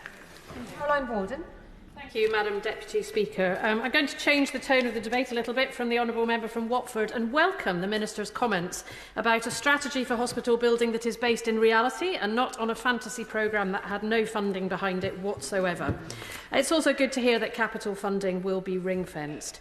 When Labour came into office, they promised to end sticking plaster politics. However, this seems to be exactly what they are offering to Torbay Hospital, a small sticking plaster to hold together a gaping wound. Torbay Hospital serves a critical role for my largely rural constituency of South Devon and faces immense pressure every single day. Nearly all of the hospital estate is currently unfit for purpose, yet under the government's timeline, construction on a rebuild is not due to begin until 2032. That means 7 more years of staff working in outdated, inadequate conditions and patients receiving care in a facility that no longer meets the basic standards expected of a modern health service. The case for urgent and sustained investment could not be clearer. The total cost of eradicating the maintenance backlog at Torbay Hospital now stands at £53.6 million, small beer compared to some of our colleagues. But of that, £4.6 million is needed to address high-risk issues, the kind that, in the NHS's own terms, pose a direct threat to the safety of patients or the day-to-day functioning of the hospital. Nearly £1 in every 10 needed for repairs is to fix problems that are considered an urgent threat to health and safety. That is simply unacceptable in any modern healthcare system. Last year, the Ear, Nose and Throat Department was forced to cancel a full week of outpatient care after a sewage leak. The main tower of the hospital is literally being held together by scaffolding, which costs £1 million a week. Operating theatres lack adequate temperature control, and the pathology department, which plays a critical role in cancer diagnosis and other urgent care, is operating out of a rotting porter cabin with holes in the walls, temporary accommodation that has been in place for over 40 years. This hospital is operating at a 98% capacity, far above safe levels. It's running at full tilt every day under conditions that make effective, safe care more and more difficult to provide. But I have to give a huge shout out to the incredible staff at Torbay Hospital who keep that place going. It's not sustainable, and nor should it be acceptable. The current government's decision to delay urgent repairs is not just a poor decision, it is a false economy, spending so much money shoring up a hospital when actually fixing it would cost less than holding it together with scaffolding. Keeping hospitals like Torbay going with temporary fixes and emergency maintenance is far more expensive in the long term than investing in the proper infrastructure now. So we need the government to find innovative ways to find the way to finance critical repairs. Patients and staff in Torbay and across the country deserve better than another decade of waiting. Thank you. Yeah. Clive Jones. Thank you very much, Madam Deputy Speaker. I am very proud to declare my interest as the Governor of the Royal Berkshire Hospital. The Royal Berks is an incredibly important place for me. I've been treated there many times, and friends and family work there, and my constituents rely on the dedication of its hard-working staff. But the way that this important community asset has been treated by the previous Conservative government is a scandal. They have left a record of broken promises and a building that in many places is literally crumbling.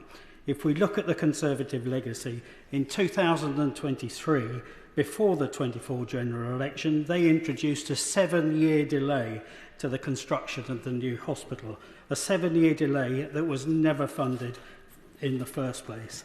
The dithering and delays of the Conservatives have resulted in a £7 million being wasted at the Royal Berkshire Hospital on surveys, investigation and development of a hospital programme that was never going to go anywhere, and the Conservatives knew this all the time. Their behaviour over the last 5 years has been shameful, and they have deceived my constituents. The Honourable Member for Henley and Tame has highlighted many of the issues at the Royal Berkshire Hospital, so I won't repeat them. There is a maintenance backlog of £102 million, and staff have recently told me of an additional £300 million that is needed for maintenance. Will the Minister confirm that a proper maintenance programme will be done for the next 20 years? I have to thank the Minister for her commitment that when the Royal Berkshire Hospital Trust requires funding to purchase land for the new site, her department will provide that funding. I would be grateful if the Minister could confirm that that situation has not changed. And finally, I would be grateful if the Minister could confirm that the planned cuts and savings at the Trust to balance their budget will not impact their ability to deliver vital maintenance of the hospital site. Thank you. We now come to the front benches for wind-ups, and I call Danny Chambers for the Liberal Democrats. Thank you, Madam Deputy Speaker.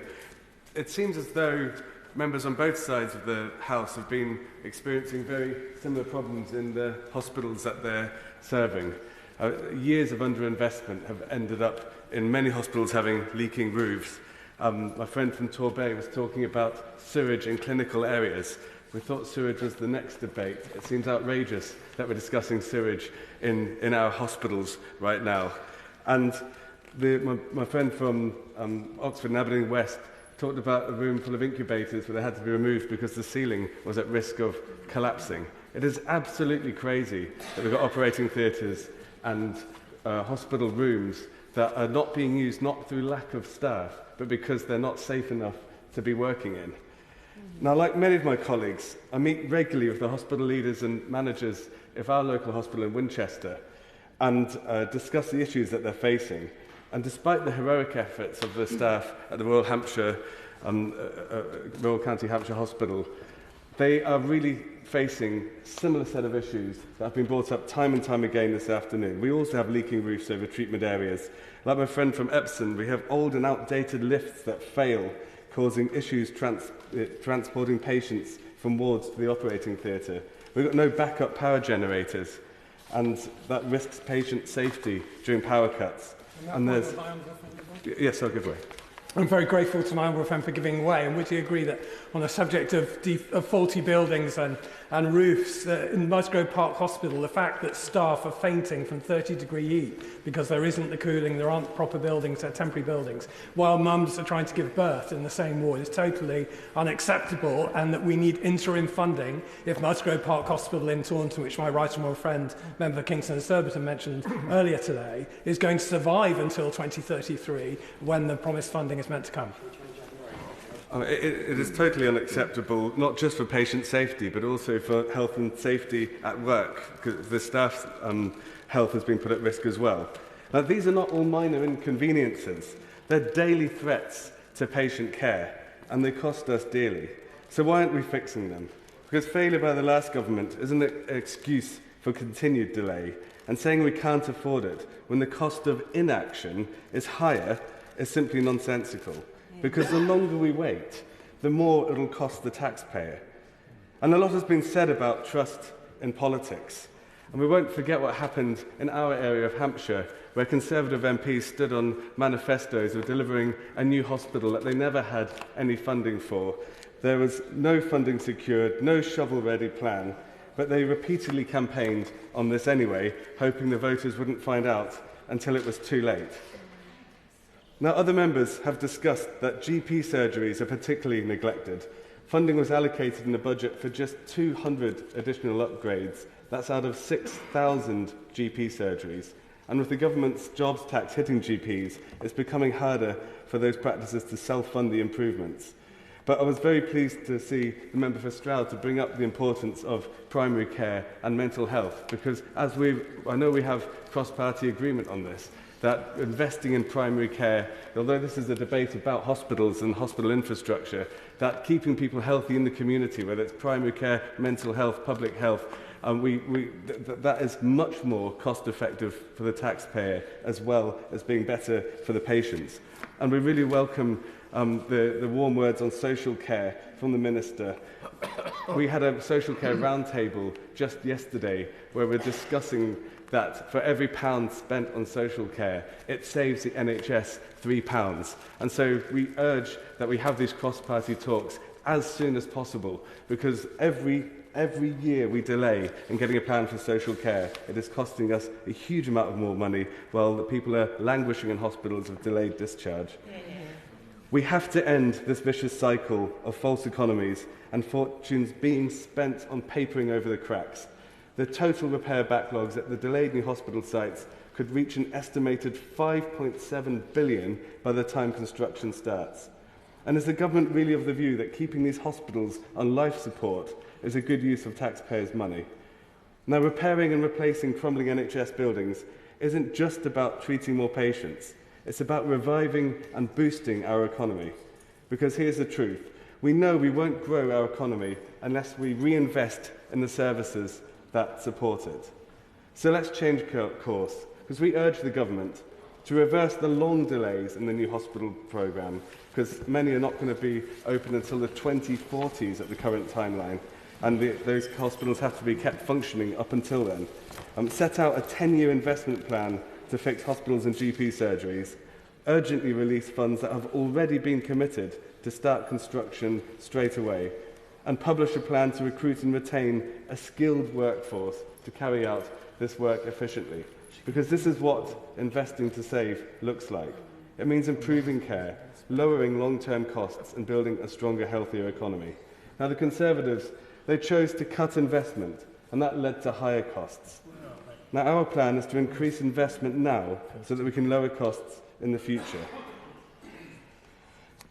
We urge this government not to simply patch over the damage to our NHS, but as the Liberal politician William Beveridge, who was a visionary behind the formation of the NHS, said, a revolutionary moment is a time for revolutions, not for patching.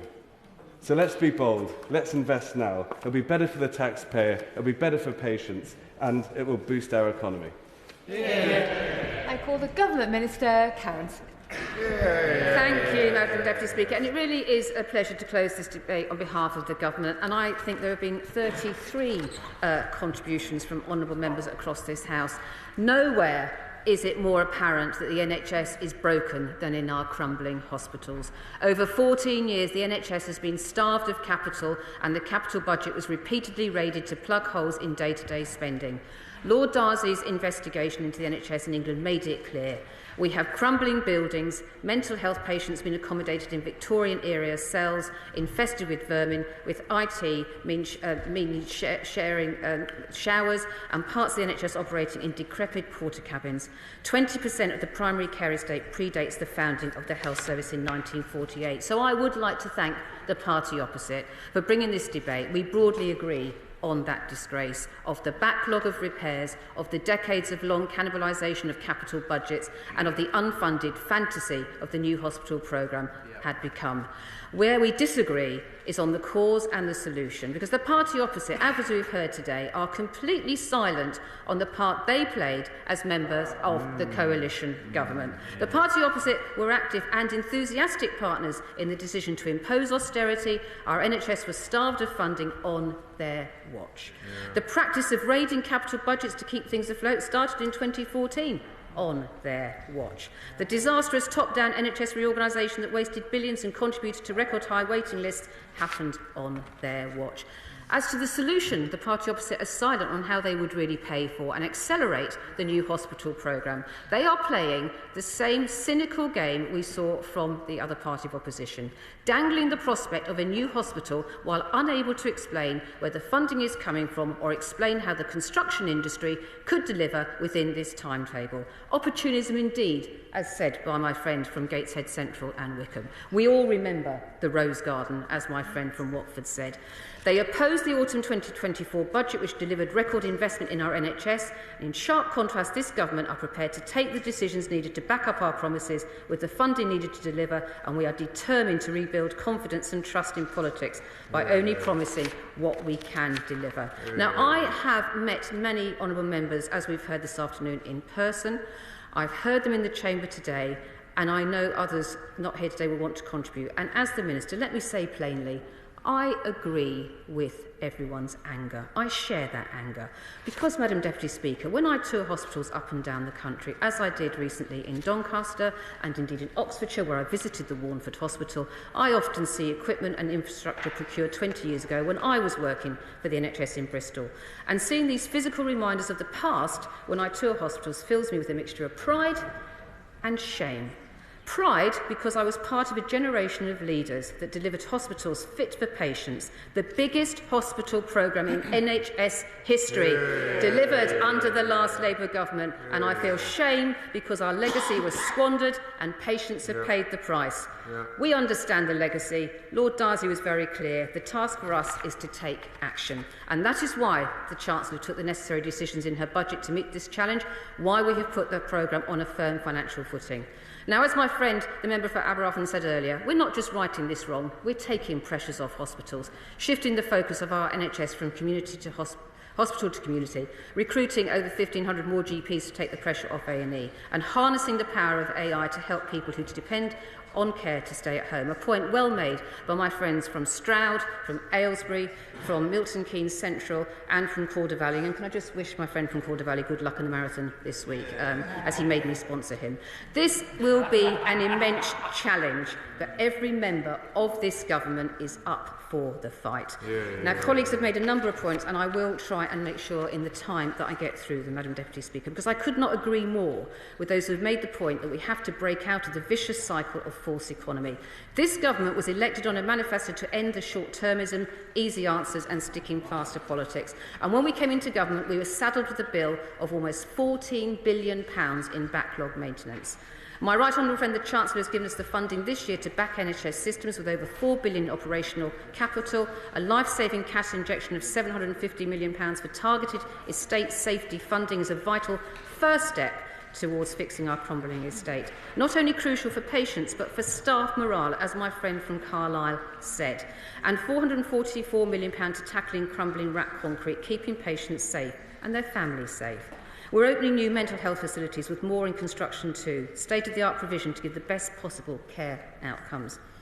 Furthermore, I can assure colleagues that unlike the previous government, we will never raid capital budgets to plug the day-to-day spending, and the Treasury have now updated their fiscal rules to make this impossible. My friends from Crewe and Nantwich said, big promises with no plans is what got us into this mess, echoed by my friend from Mid-Cheshire who talked about the false hope and the waste of the past, a point echoed by my friend from Banbury who reiterated the point about trust and almost shared by the member opposite from South Devon. Mr. Speaker, I've heard the colleagues call on the government to reverse the course and commit to a timeline that was unfunded, unrealistic and undeliverable, something recognised, for example, by the National Audit Office's report.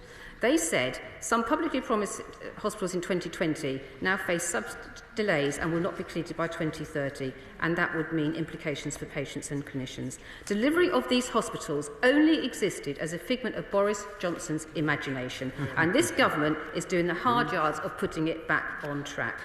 Where the NHP previously received a red rating from the Infrastructure Products Authority, now known as the NISTA, the latest review that the IPA carried out in January rated the NHP as amber. This reflects the measures we took to put the programme on a firm footing, as my friend, the Honourable Member for Harlow, quite rightly said.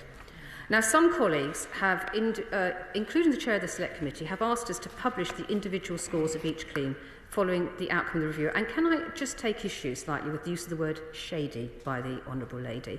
The Secretary of State and the Department are very clear that we will continue to cooperate with her committee. But to be clear, as part of our analysis, schemes were prioritised into upper, middle and lower thirds, which gave a delivery schedule for the programme to align with the funding envelope. But there was no final individual score for each scheme.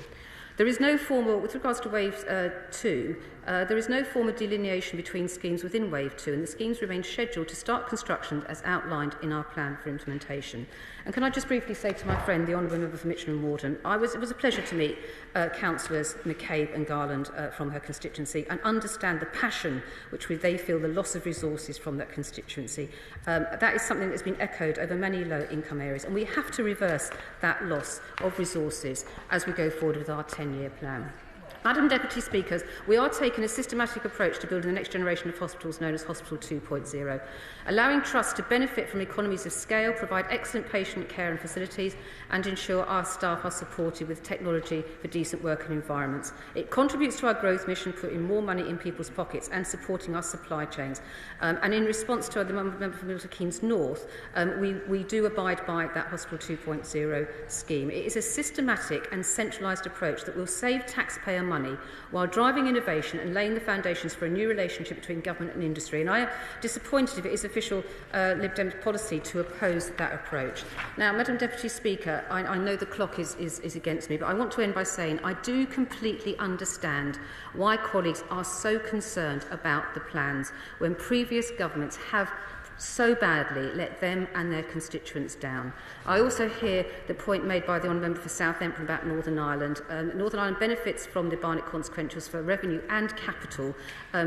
Is devolved. They can look at alternative means, but the Department will continue to work with all devolved administrations across all issues, but they do have particular problems. Staff and patients deserve better, so I want to offer them some reassurance about our record since July. We promised to sit down with the resident doctors and end the damage and strike action. Promise made, promise kept. In October, we said we'd recruit more GPs by April, and we recruited more than we said. Promise made, promise kept. We promised 2 million more extra appointments in the manifesto, and we smashed that target 7 months early. Promise made, promise kept. Last month, over 80% of patients in England referred for cancer had it ruled out or diagnosed within 28 days. First time that target has met with years, and waiting lists have now been consistently falling. And on this critical issue, Madam Deputy Speaker, we have gripped it since July, from day one with the review. Myself and the Secretary of State met with MPs and the NHP team before the completion of the review. I have met with all colleagues the day after the announcement in January, and I've had individual meetings, and I will keep my promises to commit to visit when the diary allows. I'm really looking forward to North Devon. I'm also visiting Hillingdon, where I grew up, with my honourable friend from Uxbridge and South Ruislip, maybe visiting some old haunts, and I've already committed to visiting Basingstoke with my honourable friend from there. We will progress at pace on RAC and Wave 1. I'm committed to holding more meetings with Wave 2 and 3 MPs in the coming weeks and months to keep colleagues abreast with updates and provide them with opportunity to ask questions directly of the team. That's how I will work with colleagues across the House to make sure this programme happens. And finally, Madam Deputy Speaker, if I may, the honourable lady from the party opposite talked about her experience of the PFI scheme that she worked in and the nonsense that she had to deal with. Her government could have changed that at any one point. My experience with the PFI scheme in Bristol was waking up about a year ago after I had my melanoma removed. I woke up in an almost brand new hospital with fantastic facilities in a single individual ward. I woke up with my husband beside me. Maybe it was the drugs that made me feel a little bit bleary-eyed. But what I thought of was then how proud I was to be part of the development team as part of the PCT board in bringing forward a fantastic hospital for North Bristol that serves patients there so well that would never have happened under another administration. We rebuilt the hospitals under the last Labour government. I'm proud of that record. We did it before. We're going to do it again. That's what a Labour government does. The question is that the original words stand part of the question. As many of their opinions say aye. Aye. Of the contrary, no. No. Clear the lobby.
The question is, as on the order paper, as many of that opinion say aye. Aye. Any say aye? Aye. Of the contrary, no. No. The tellers for the ayes are Charlie Maynard and Will Forster. Tellers for the noes are Gerald Jones and Christian Wakeford.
if the front bench can resume to their seats.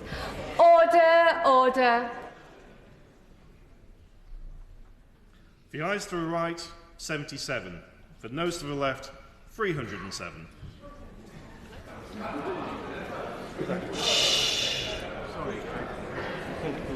The ayes to the right were 77. The noes to the left were 307. So the noes have it. The noes have it. Unlock.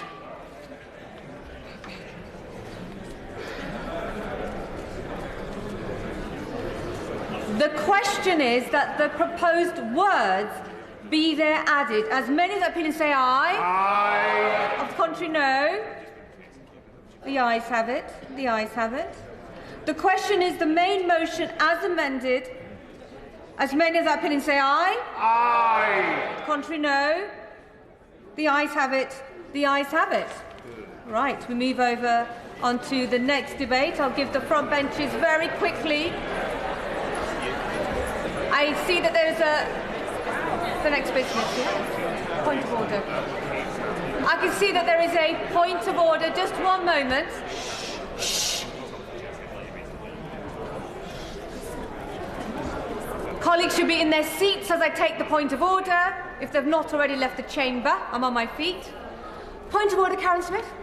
Thank you, Madam Deputy Speaker. I wonder if you could advise me if it's in order. The Honourable Lady for the Opposition who opened the debate was not in her place for the closing of the debate. I think that's a discourtesy to this House. I would like your advice as to how we can rectify that matter. I understand the point of order is most definitely on the record. It is a point of courtesy to be for the closing debates. If you are here for the open debates, no doubt the front benches on the opposition side will make that very clear to the member. OK, the front benches are going to continue to swap over as we start the second debate.